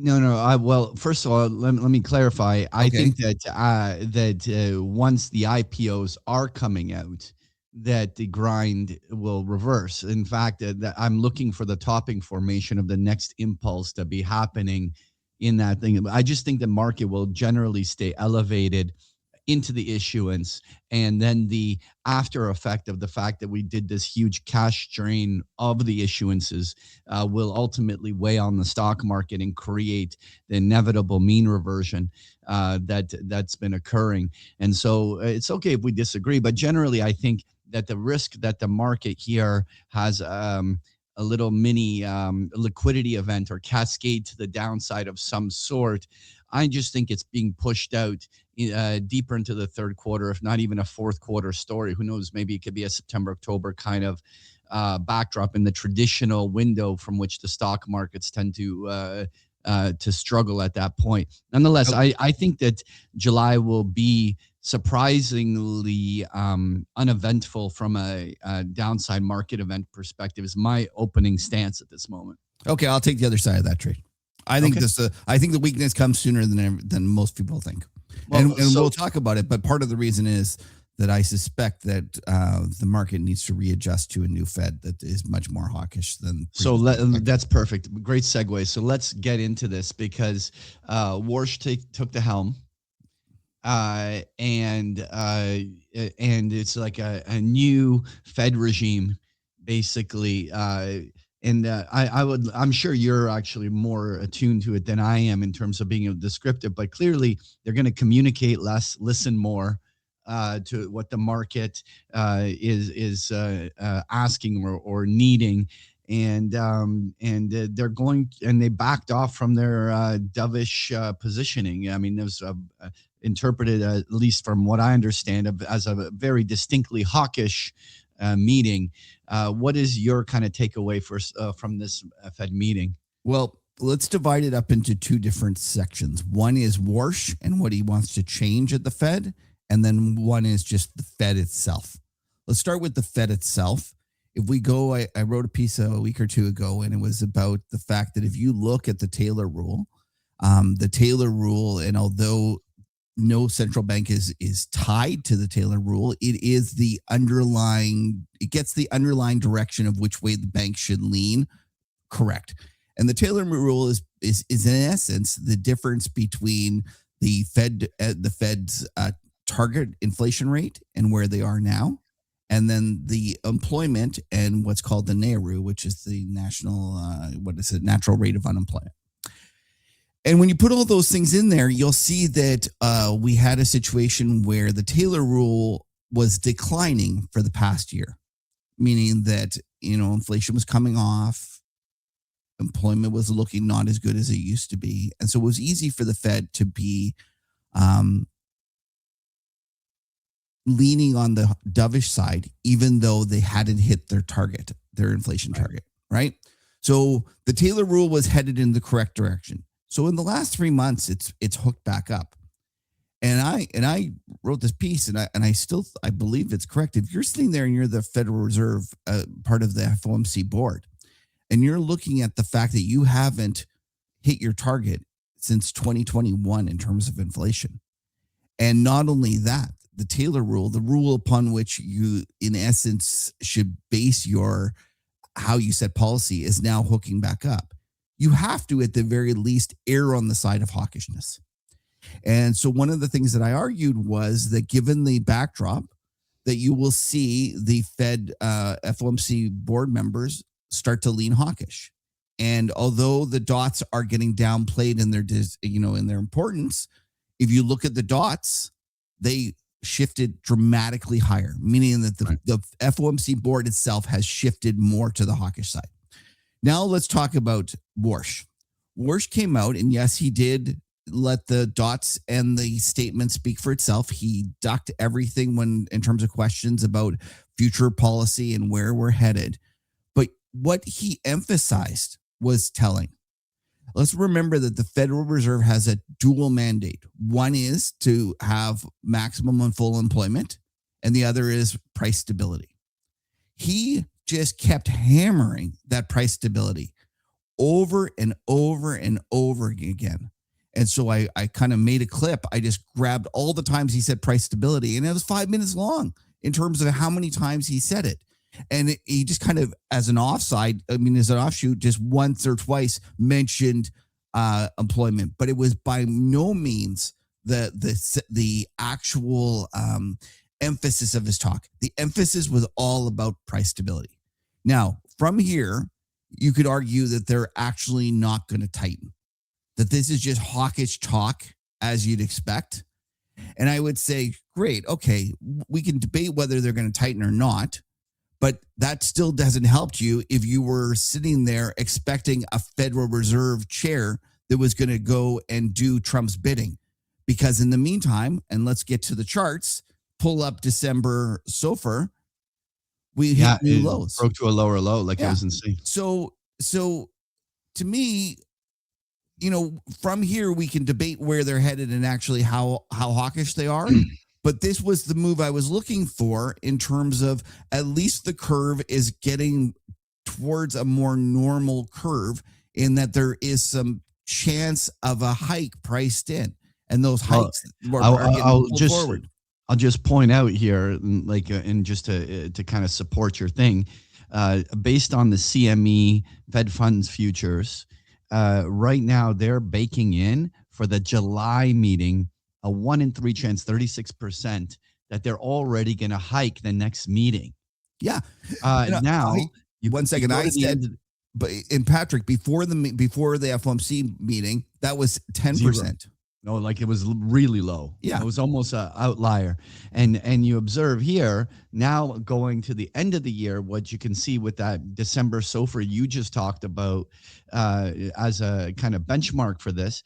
But we're trading at 410 on that SOFR. And here you can see that they're baking in even a 1 in 3 chance that there's going to be a second rate hike this year. Like that, literally right now, they're basically pricing only a 13% chance that the Fed doesn't hike this year. Yeah, like they're baking this in. So this hawkish, tight Fed is there. But the one thing I wanted to speak to here, Kev, is that to me, what was interesting was that we sort of saw this language from almost all of the central banks around the world. And the Fed, I think, was the last one to kind of more explicitly join this tightening regime kind of period, right? Like, and I guess that's because other central banks around the world don't have a dual mandate like the U.S. does, and so everyone was hanging on these jobs numbers in the U.S. But what it seems to me very clear is like all of these central banks have suddenly all aligned, and they're all very clearly leaning hawkish. And we already saw the rate hikes come in Bank of Japan and in ECB, and now we have a legitimate chance that we're going to see a July hike. Yeah. And even if we don't get a July hike, the moves in the market affect financial conditions. And this is my point, is that we can sit around and argue whether they're going to actually hike or not. Doesn't matter. It doesn't matter. The market is now tightened for the Fed. Basically, right now, if you go and try to borrow that money, you're already paying the higher rate, the implicit rate hike being baked in, right? Like, I could make the case and that they're not actually going to hike, and I'm not even against that. But my point was, like a week or two ago, that we're going to see more hawkishness out of this Fed, and that the curve will reprice. From there, we can debate whether they're actually going to hike or not, but that implicit repricing of the curve has occurred. So, it's funny that you even said that, because one of the things that I really wanted to do in this episode was to make a bet with you as to, whether or not there's going to be a substantial pivot in the Fed language by September. Like, I basically think that this entire hawkish global central bank hawkishness that has been there, I think that there's going to be a spectacular pivot this year. And you mean a pivot to the dovish side? Well, a pivot away from the hawkish. I don't know about, like, to be outright dovish, we would need to see something economically and financially deteriorate significantly. And deteriorating in a couple months over the summer is just not a realistic time frame from a macro perspective for that to occur. But I think that especially all these traders that are or the bond traders and so on that are hinged on these higher inflation numbers, kind of having the stir traders price in all this inflation fighting. Reality is, month over month, oil's declining. And even if oil does rise in the month to come, the reality is that inflation is measured in month over month changes. And when it's a supply shock driven inflation, then it's going to be kind of neutralized in the month over month numbers over time. And the reality is that all of this kind of spike in the year over year and month over month inflation numbers that we saw is going to normalize. And whether it goes to their 2% target or something like this is, I don't know, but it's certainly no longer going to be the story as we go into a few months. And so why would they need to maintain such a tight hawkish market when because it's not monetary inflation that's driving this. This is the supply side food and energy inflation that's been driving this. Okay, tear apart my argument. I'm not going to tear apart, because if you looked at my piece that I wrote about the Fed moving, I should start reading your stuff, man. Yeah, you should actually. That'd be much better. I do actually. But if you looked at it, I spoke about the fact that the Taylor rule is moving up, but when you look, because backward-looking indicators were all showing strength, and there would have to be an implicit tightening from those backward-looking indicators. The trouble was that if you looked at the forward-looking indicators, or if you looked at the strength of the labor market, both of those were weak. So let's just take inflation. 1-year inflation swaps in the middle of May were trading at 3.5%. 1-year inflation swaps, 3.5%. Today, 2.45. That is a monster move lower in implied inflation. So to your point, the market is already looking at that and saying, oh, look at this. We are not going to have as much inflation as we thought. It's going to go down. And so that's the implied. And then in terms of the employment numbers, everyone was, rah-rahing the strong employment numbers of the past 3 months. But if you look at them, they're absolutely crap. It's all healthcare mostly for the last 12 months. And in terms of last month, it was all FIFA World Cup leisure and hospitality and government. This is not a labor market that is strong. So one of the things that I had trouble with, Patrick, was I thought the Fed was going to be more hawkish. That's coming to be.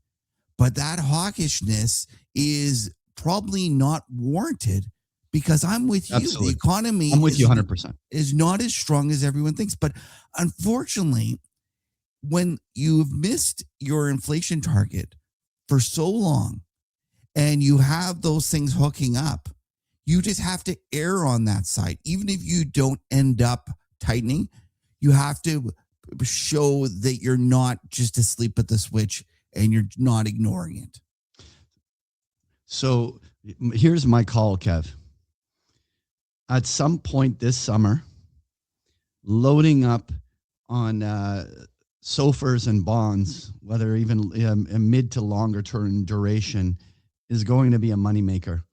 I feel like fading this move. Now, again, I don't feel like today is necessarily the timing. Like you don't go the day or two after the meeting and already fade it.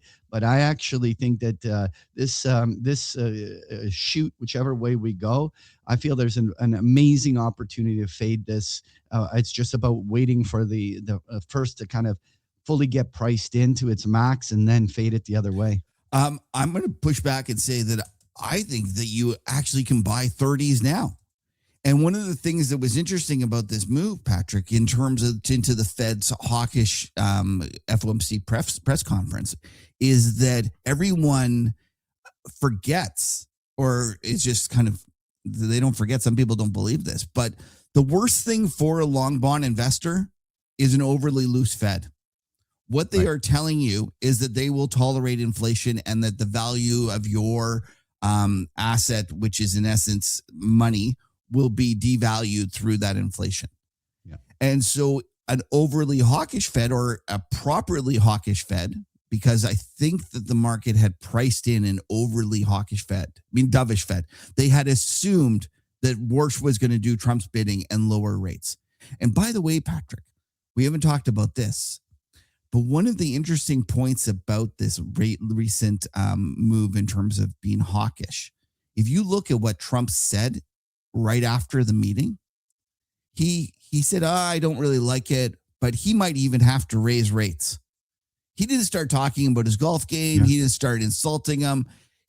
I believe that Warsh and Bessent have talked him in to understanding that the Fed needs to be independent and that the Fed might need to raise rates.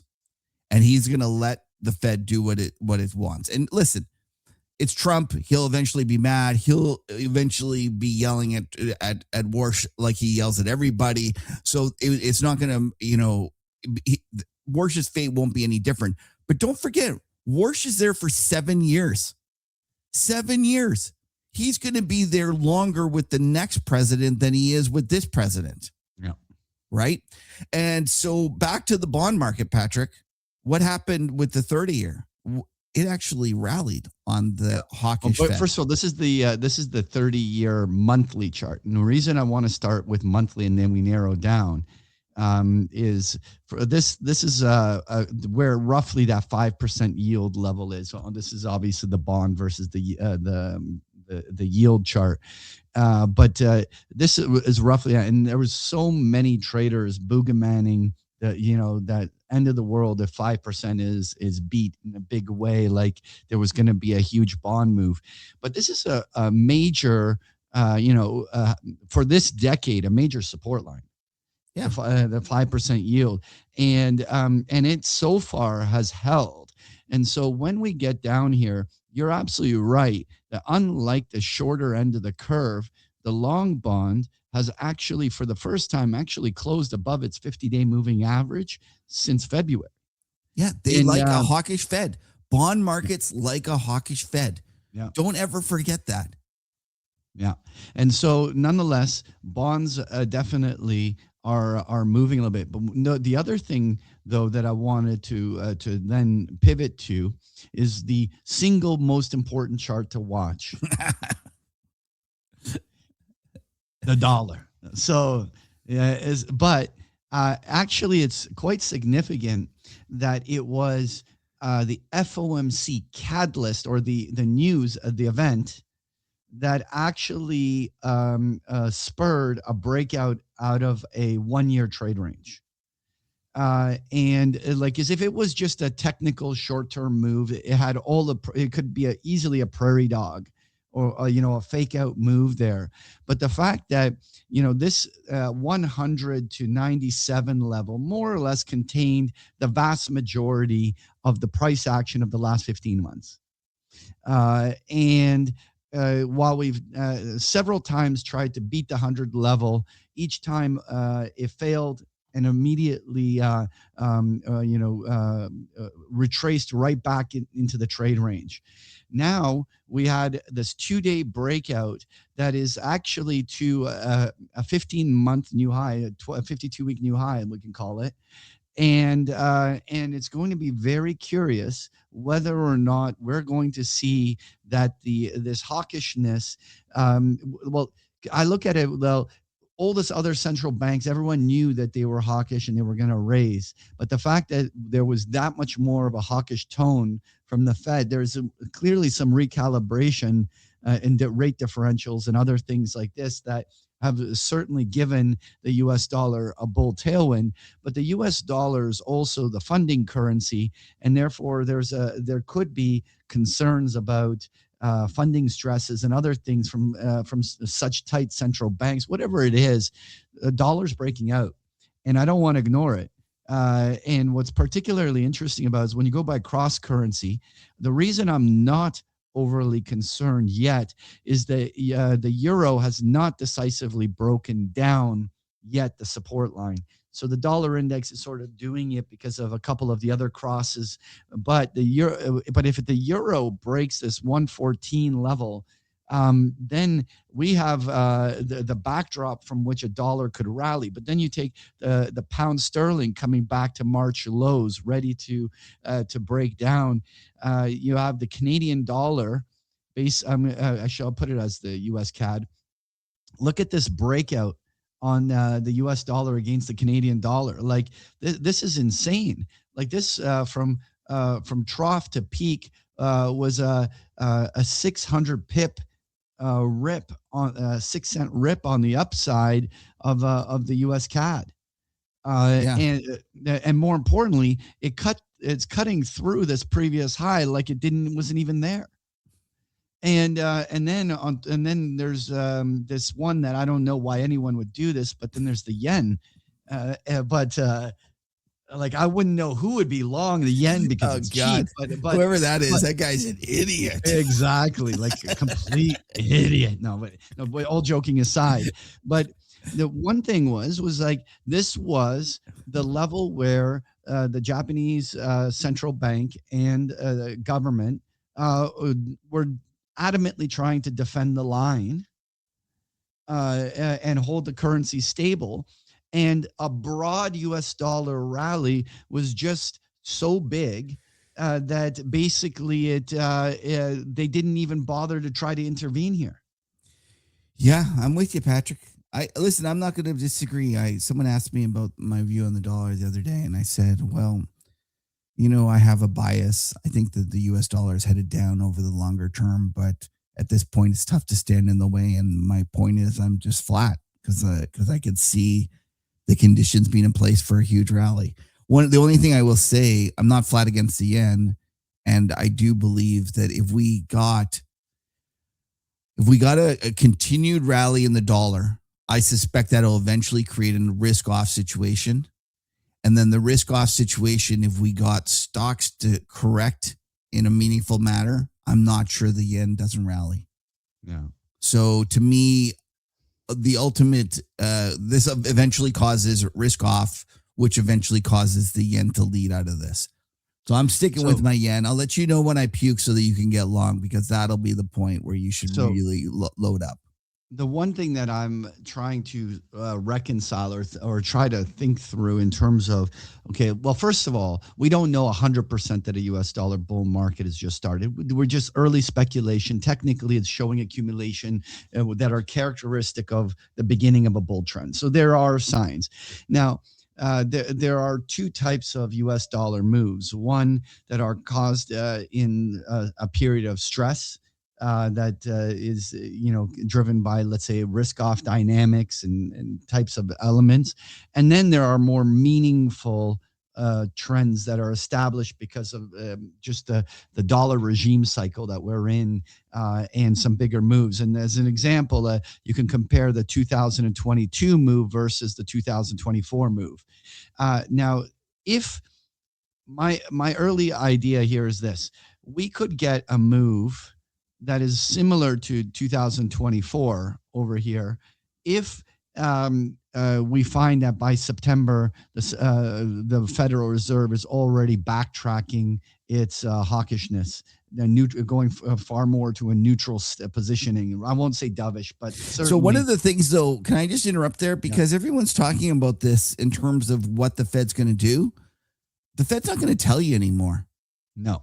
Like, and so be careful when you're sitting there and you're saying to yourself, oh, maybe the Fed will backtrack. The Fed's not going to give you signals. So it'll actually be the data that'll be affecting it. Yeah. And not only that, Patrick, I'm not sure that they're going to be like before when the market had fully priced in a rate hike or a rate cut. Mostly rate hikes. They made sure that they leaked stuff to the markets beforehand.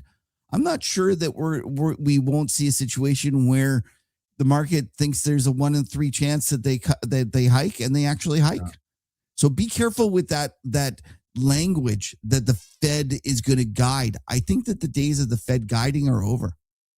Well, I mean, we'll see it obviously the way stir traders price it in, right? Like in the end, I'm just highlighting this because I hear lots of people saying this, and I don't think that you're going to get those hints anymore. The market is going to be left making their own decisions, their own conclusions about what the Fed's going to do based upon the data, and the Fed's not going to give you those sorts of clues that they did in the past. Right. So nonetheless, it'll be very interesting to see whether this holds.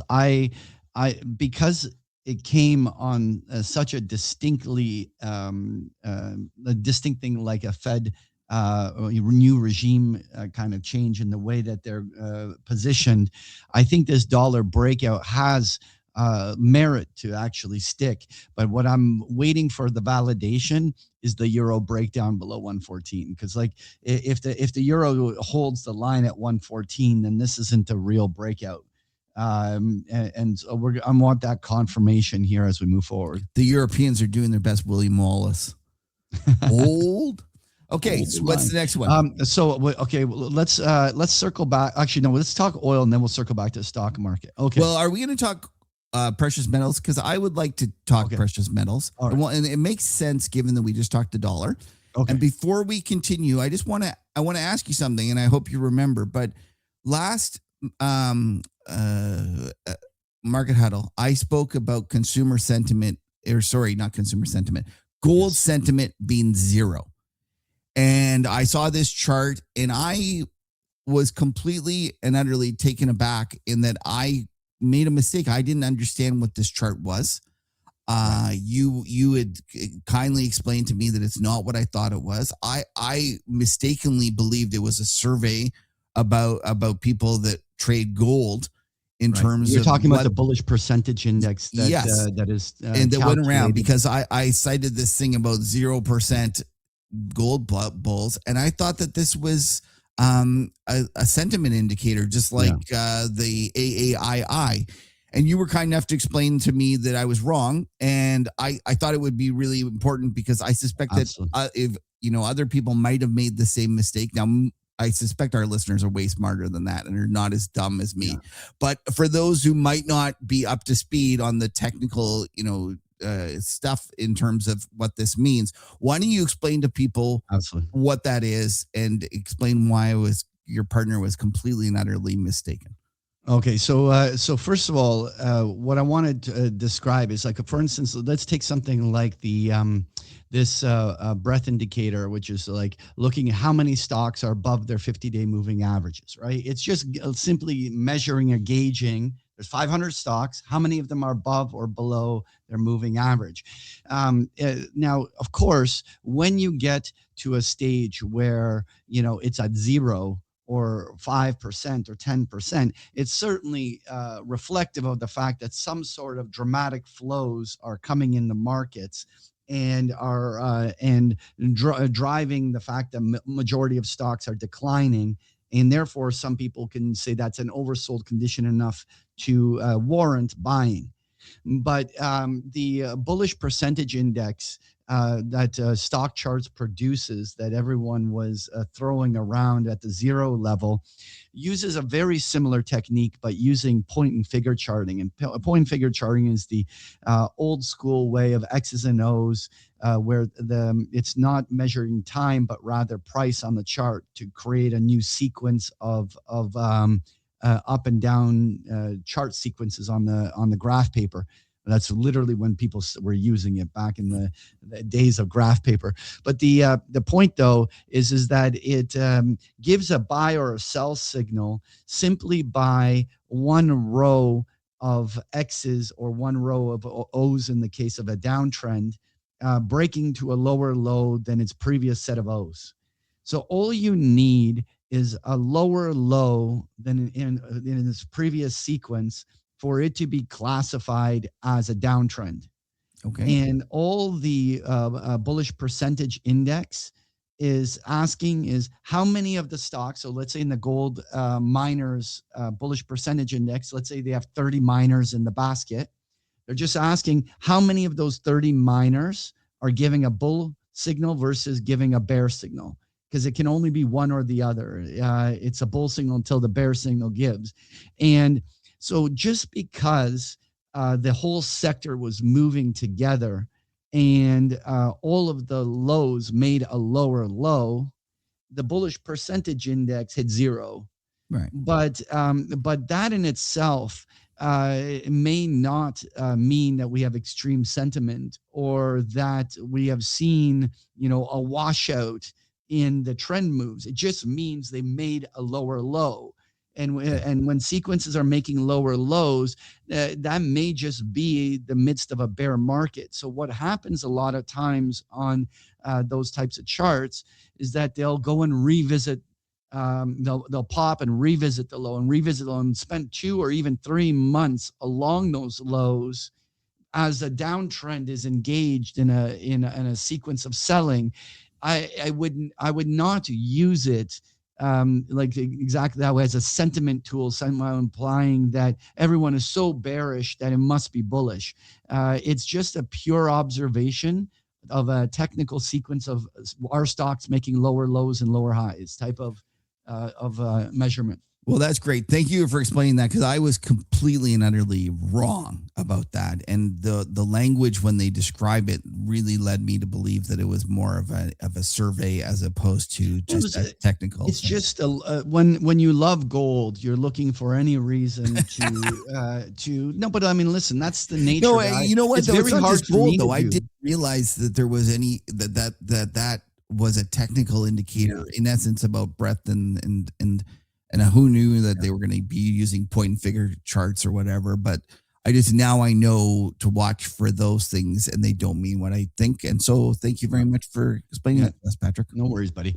So, but let's talk gold though, and this remains an ugly chart. And it's very actively distributed.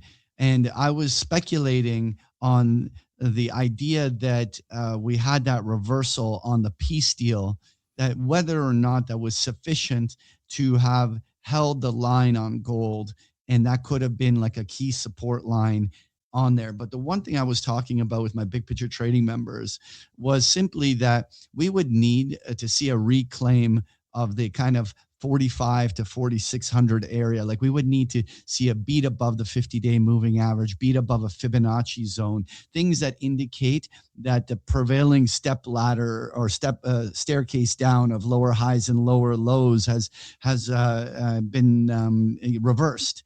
And as of this moment, this rally classifies actually in the weaker side of the category. Like this little bounce in gold is borderline pathetic on a relative basis to other bounces. And the fact that in the post-war period sold right back to their lows, I have to be concerned. And I say this carefully because I want to stress to our listeners that I'm a super huge gold bug. And I have been, I made a ridiculous amount of money on gold and have over the last decade had gold as a part of my portfolio persistently. So this is not some, I don't say this lightly when I'm shitting on gold here on the technicals. This still is a distributive chart. And the fact that this hawkish tone from Warsh came out, we may have a very difficult summer for gold.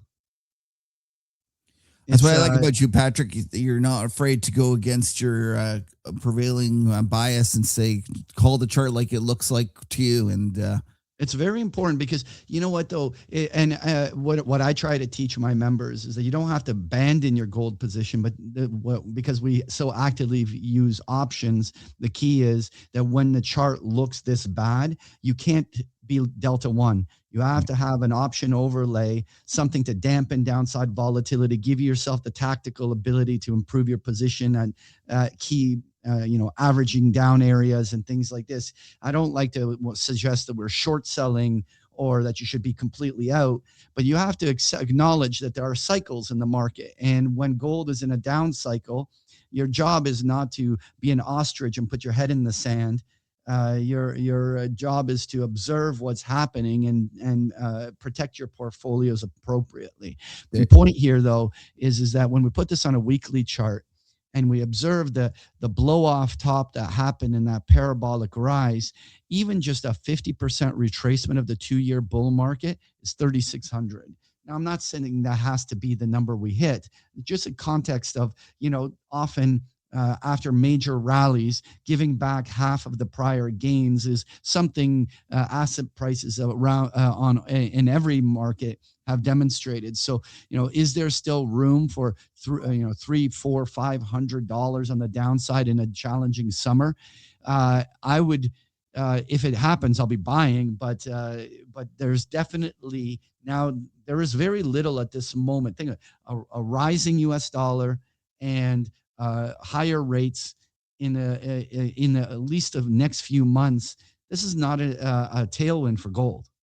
It's a headwind. Yeah, no, you're absolutely correct, Patrick. The only thing to kind of push back against that is that dual regression analysis in terms of US dollar and the real rates affecting gold got thrown out the window, and we rallied in one of the largest periods in terms of rising rates and rising US dollar that we've seen in ages. Yeah. And so the real question is, are we in an environment where that old relationship of rates and the US dollar drags it down, or will the other, what I think is a longer term new trend of central bank buying, push it up? And you know what, that will be seen. But Kev, I keep it simple. The tape will show that. I'm not disagreeing with you right now. It's very clear which one is winning. If we're entering a period of new accumulation in gold, you'll see it on the tape. Yeah, I'm not going to push back, Patrick. And right now, this is a very ugly tape, and it's not showing reversal signs, so you have to trade accordingly. All right. And speaking of an ugly tape, let's go to oil. Oh my God! I won't lie. I took probably my biggest drawdown in years from. So I have a buddy that was talking about this, and he was saying he was shocked at the number of smart people that have gotten hurt on this. Yeah, like obviously I spent a lot of time kind of stepping back and trying to like why wouldn't I have carried stronger hedges around this thing? You take advantage of the right tail skew, all of this stuff in hindsight. But bottom line is that uh, anyway. Bottom line is there came a peace deal that a lot of people were skeptical was going to come through, especially since Trump has cried wolf so many times that it was very hard to say this time it's real. Like when after his 39th time saying that the peace deal is coming tomorrow, it was very hard to take him seriously. Like this time it was different, and it was and certainly caused a repricing. But the part that I find fascinating is that how do you now reconcile how much of this was driven by the pain trade, the fact that a very large amount of smart people were crowded into the reality of what everyone knew. They knew, and even Trump admitted it when on the G7 speech that we were 4 weeks away from serious inventory stresses on oil around the world. Hence why we probably took a bad deal to avoid that circumstance. But everyone that was smart knew the reality that we were 4 weeks away. And so everyone was positioning for what was supposedly the asymmetry of the trade, which is, there's probably limited downside and there's a huge upside if it happened. But the margin calls, CTA flips, dealer, the Vanna tailwind of vol collapsing and the right tail collapsing on oil, basically that probably had huge delta hedge unwind, all these different effects, basically washing out oil in what was a spectacular cascade to the downside. I don't know whether we can want to call it a crash to the downside, but definitely a liquidity cascade. But the question in my mind is, what is now the fair value of oil? I love the way Art Berman described it, saying like, imagine this was a human body. The system experienced a 20% blood loss. Basically, the inventories around the world were depleted. And what this peace deal did was stitch the wound. Right now, the blood loss is no longer a thing, but the system still is 20% less in blood. And there's going to be a structural demand for oil in the replenishment cycle. And it's still going to take months for the strait to even normalize. So we don't have a situation where realistically oil should be trading in the $60 to $70 area without it being driven there by simply traders being offside and being forced to cover, which is what we witnessed. So the part I'm curious about is where, after all the forced flows settle, where is the normalization level of oil going to come in? I'd like to fantasize it's in the $80 to $90 range, but do you have any speculation as to where you think it should settle? I don't want to give you a hard time about not reading my pieces because I know I did write a lot this week, but I bought it this week in terms of into this whoosh lower. My whole argument is that the SPRs were way more effective than anyone. Actually, I did read this piece, by the way. Okay. You say that. I don't believe you. No. I didn't read your other ones, but I read this one. The SPRs were way more effective than anyone realizes. Than the bulls, the barrel counters realized. They neutralized the supply the supply emptiness.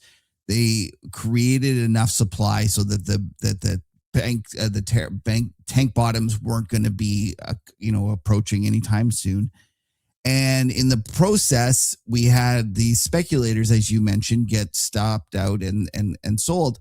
But I look at this now. We have this situation where supposedly everything is solved and we're going to be back to normal. And let's just assume that that's correct. Let's take Trump at his word and that we're going to return to the old Strait of Hormuz is going to be going, everyone's back online. To me, we've just had months and months and months of them just emptying the SPRs as fast as they Yeah. can. And on the other side of this, they're going to have to replenish them. And not only that, what has this war taught every single country out there? It's taught them that the importance of an SPR. So not only are we going to get a replenishment of the SPRs, I think the SPRs are going to grow in their size. And I Sure. look at the SPR in the US, and Biden, I think, foolishly sold it down. And we're at absolute lows. We're at the level of oil that we, in terms of an SPR, that we were in 1985. The economy is way, way bigger than 1985, right? And yes, I understand that the US is no longer an importer of oil like they used to be. Having said that, in this day and age of increasing geopolitical tensions, it seems to me that it's foolishness at its highest order to not have a massive SPR. And the other thing is that I know that China is very much more electric focused than the rest of the world. So some people say, oh, it doesn't matter as much. But I still think that the part of the reason that this was so the squeeze never came was because China had thought this through so well. They had such a large SPR. And although I understand that they are increasingly trying to go more and more electric, I still look at this from China's perspective and say, holy shit, the US is more volatile than we ever imagined. Between Venezuela and this, we need to have an even bigger SPR, because at the end of the day, Patrick, your aircraft carriers, they don't run on batteries. Okay, I subscribe to this, and a good friend of our show and Louis Vincent Gav had that very thesis, basically that the next few years to come, there's going to be a structural demand, but not just for oil, but for basically ensuring that strategic reserves of almost all commodities 100%. is going to become a theme, and I subscribe to that. So listen, you can talk that story. I love it, and I agree with it 100%.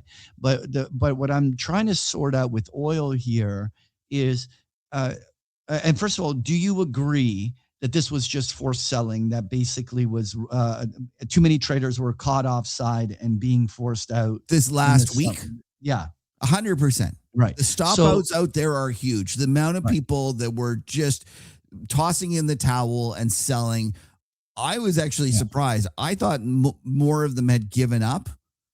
I didn't expect them to be as many longs in the market as there were. Yeah. Right. And so I don't know anyone that was buying into that dip. Everyone I know was long and selling. Well, I did. Well, anyway. I bought it as well, but I hadn't been actively as bullish as some in terms of before. I just looked at the pain around that I saw in all the oil bulls, and I thought to myself, this is it. This is unfortunately, markets are hard. Trading is hard, and that's what I wrote. And I love Mark Fisher, that NYMEX trader. And if he's ever listening, I would love to have him on the show, because he's just one of my idols.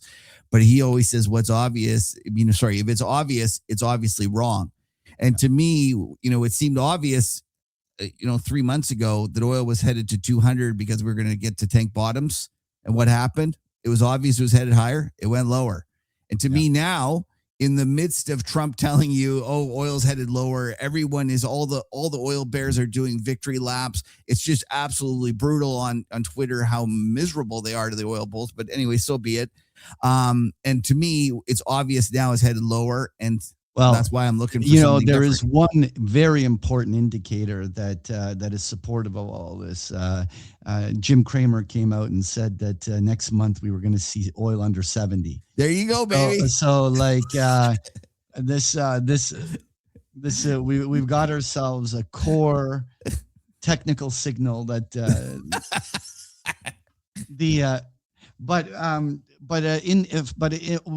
what I'm going to try a corner out of you, though, is what's your best guess that not where a short-term price level is attained, but what is the kind of, if we averaged the price of oils all of its volumes traded throughout the summer, what do you think is going to be sort of like the fair value area of oil in this post-war regime I for think it the grinds higher back into the middle of that range that I'm looking at this chart. So what is that? so sorry, okay, middle of the range is a little different because middle of the range is 100, like almost 100, right? Like 95, 96 is Yeah, I think we headed there.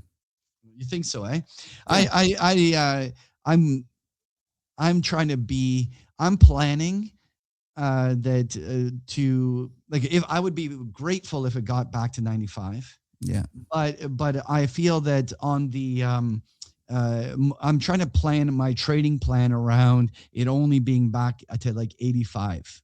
Okay. Like the Listen, way we can do no, that. because I like just to me, like you want to create a realistic way of not over creating too high expectations on this, because like I mean I feel like we were during the war we were trading at 100. For us to go back there post war seems, Yeah. well, it's not Listen, impossible. I'm not as much of trading the physical oil like or the futures as much as the stocks. Thank you. So now let's talk about stocks, because the energy stocks started to sell, obviously, some harder than others. Like obviously, some of the bigger hit ones were suddenly this reversal in the oil service names, like the Schlumbergers and Halliburton's puked a whole bunch in the last few days.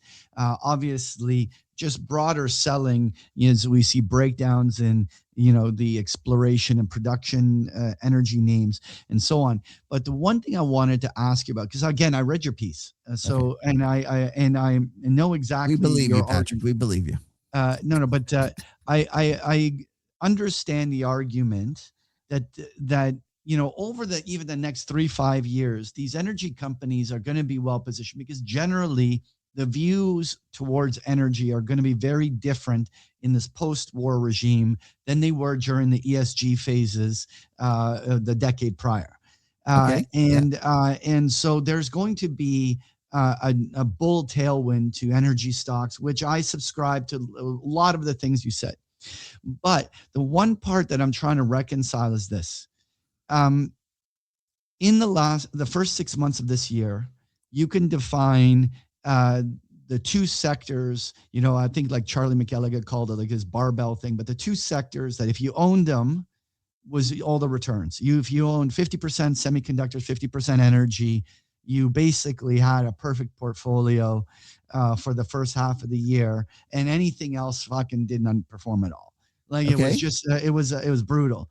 Now in the has this post-war regime change um, changed the perspective of balancing a portfolio moving forward? And will we see a period where, now that these are not in an uptrend, that many portfolio managers are rebalancing the sector distribution, and there isn't a big wave of new money coming back into energy stocks on the short term? Because on the long term, I agree with you.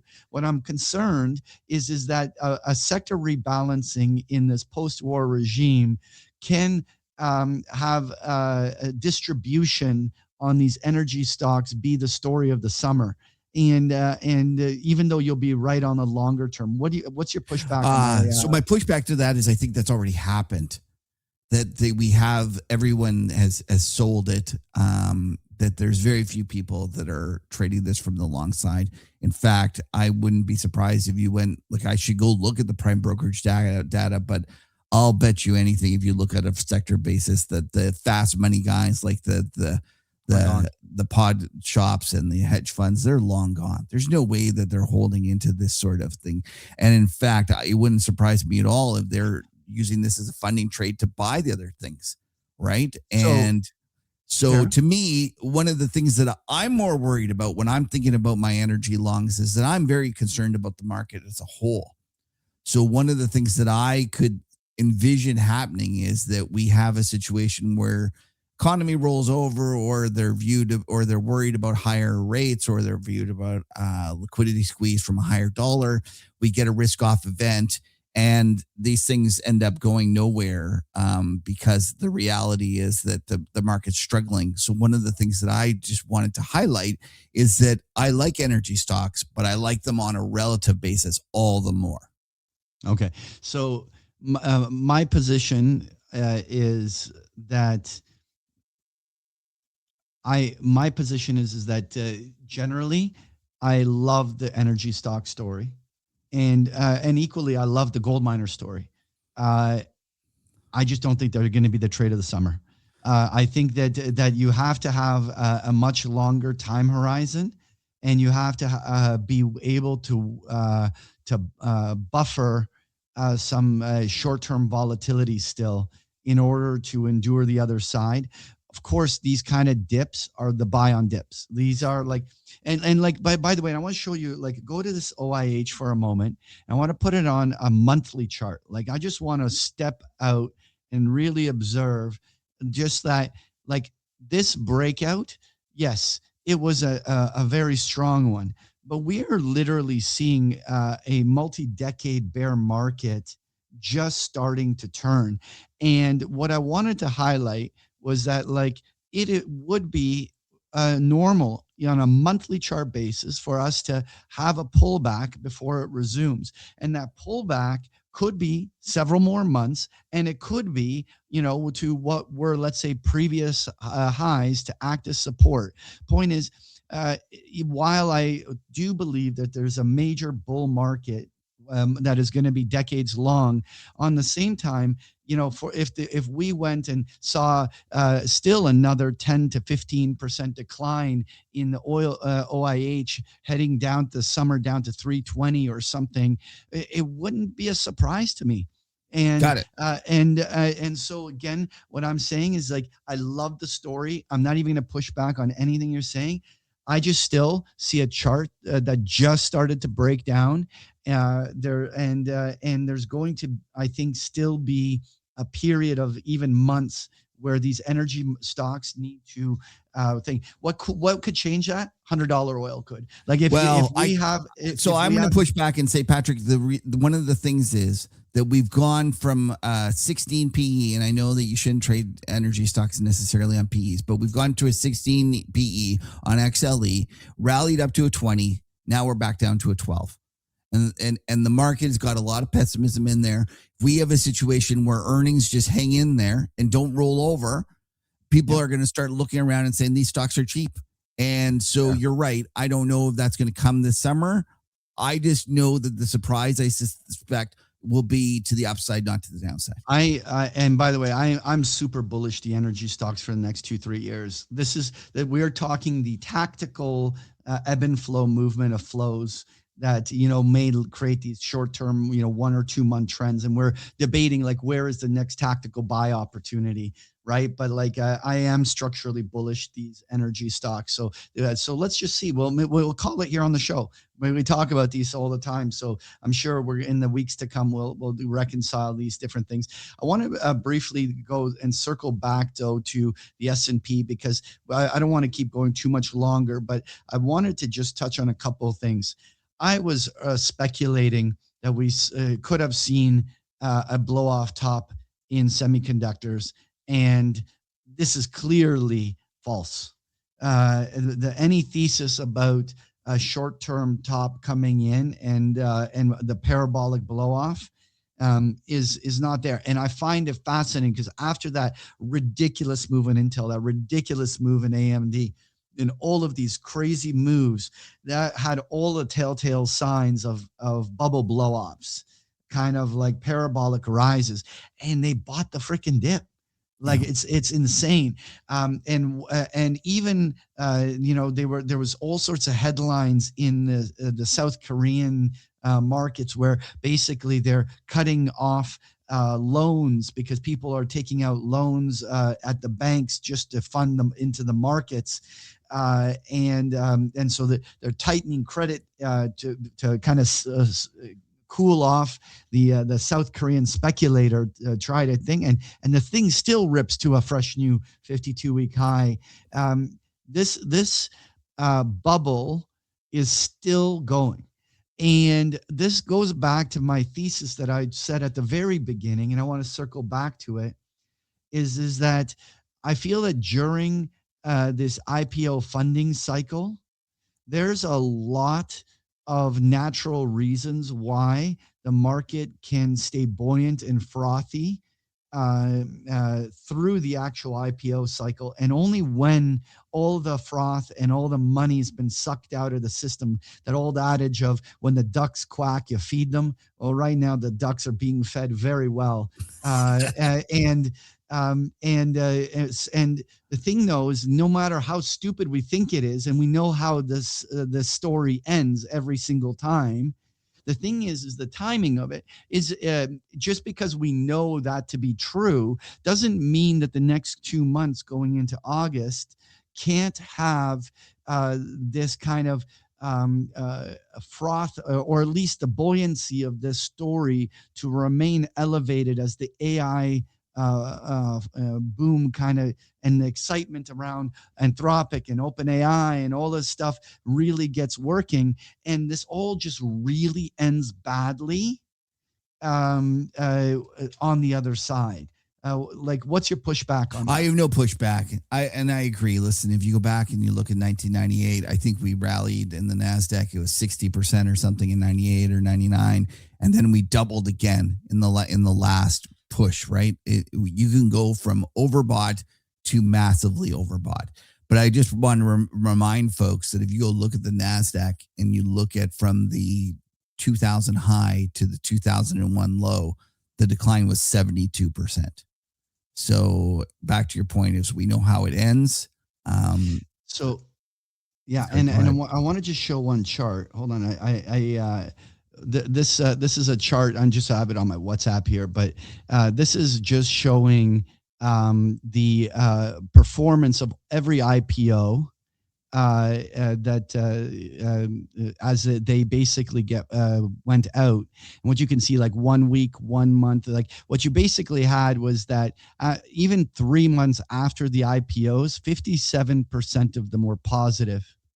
But going the 1 year max drawdown on every single one of them was at least 50% red. Yeah. We'll save this for another debate for another time because we are running late. But one of the things that's much different about this IPO cycle is that it's the size. The size is completely and utterly in another league. I'm curious what it would be if we divided it by GDP to normalize the dollar size to previous IPO cycles. This is huge. Listen, it's huge. We're going to look back, Patrick, and we're just going to be like Elon Musk went up in net worth by an entire Warren Buffett in 1 day. So Warren Buffett has spent his whole life investing smartly, shrewdly, probably the greatest investor that's ever lived. Elon Musk went up in an entire Warren Buffett in a single day. So the first trillionaire. So don't tell me that this isn't the frothy ends of the market, and we're at this stage where the frog is feeling like a hot tub, and we're not realizing that the water is about to boil. So exactly, and so what I would leave there is just simply that, just like that chart showed, every IPO at some point draws down close to 50% from its highs over the following year. And we're in a situation where this time it won't be any different. And the thing is that therefore, though, I would actually say that while we're really skeptical about this shit now, Kev, to me, the reality is this is very much a 2027 story.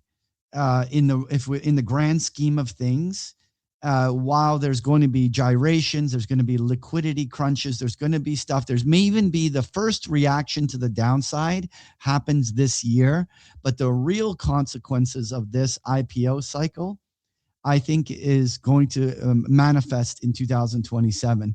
And so this is how do you reconcile knowing something now and feeling the urge to, I have to act upon what I know by putting trades on today, versus stepping back and recognizing the real time frame. Like, for instance, it's sort of like knowing that there was going to be a crisis in subprime in 2020 in 2006.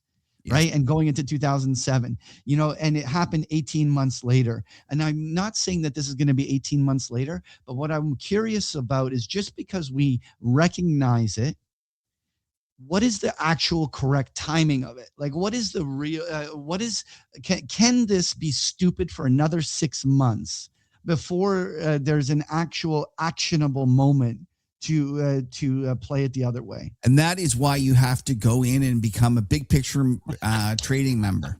All right, let's go, Patrick. It's early in the morning. I want to get back to work, buddy. All right. Okay, yeah, so because listen, the markets are about to open for you, buddy. Yeah. Anyway, thank you for tuning in, everybody. I appreciate it. Bull market, bear market, it's great for you to spend some time with us on this ride. And I just want to say one thing about YouTube. I just recently found this out. It would be great if you went and subscribed. Everyone knows that. But one of the things I didn't realize is that when you subscribe and you click on the bell, it defaults to this thing called personalized. And the thing about personalized is, depending on where you are in the algorithm, you might not show up. I've moved all mine from personalized to all. So there's different options when you click on the bell. So don't be, just be aware of that. And if you appreciate us, I ask you to go subscribe and to make it on the all section. Listen, thank you for tuning in, and we'll see you next week. Now stick around for the after show. All right, let me start off by rating this beer, which I didn't drink. No, Danny, did you know that, by the way? You probably know that. You're a YouTube expert. He didn't know. No, I know about the notification now. I don't think many people. I don't think it makes a huge difference. But no, but because I was watching this. I watched this AI lady, Elle, and she was explaining that recently, because of some, I think she's implying that she said some things that weren't very positive towards AI, and the algorithm has been making it so that she doesn't show up in people's feeds. And she said one of the things is that if you do a personalized feed, then it allows Google to choose whether your shows show up. And if you do all, which is what I wanted, I didn't even realize when I subscribed that it was personalized and it wasn't just all. Yeah. Like when I subscribe to Patrick, I want to see every one of his posts. Absolutely. I don't want Google deciding if the cigar smoking is worthy of it or not. So don't just do it for the market huddle. Do it for like Patrick's 2 years. I know. I'm never going to let you forgive that, buddy. Yeah, you'll never forgive me. I know. It was that one. Probably wasn't even you. It was probably Danny. Right? Although you would never throw Danny under the bus. You are a very good boss that way. You would take complete responsibility. It was my Andrew Tate phase. No. Let's hope you don't have one of those. All right, what do you guys got planned for this week? Dude, I'm by next week leaving for a huge 1 month trip through Sardinia, Italy. Nice. In the camper van. Yeah, I'm gonna set up studio. So the next couple market huddles are gonna be from the islands out there.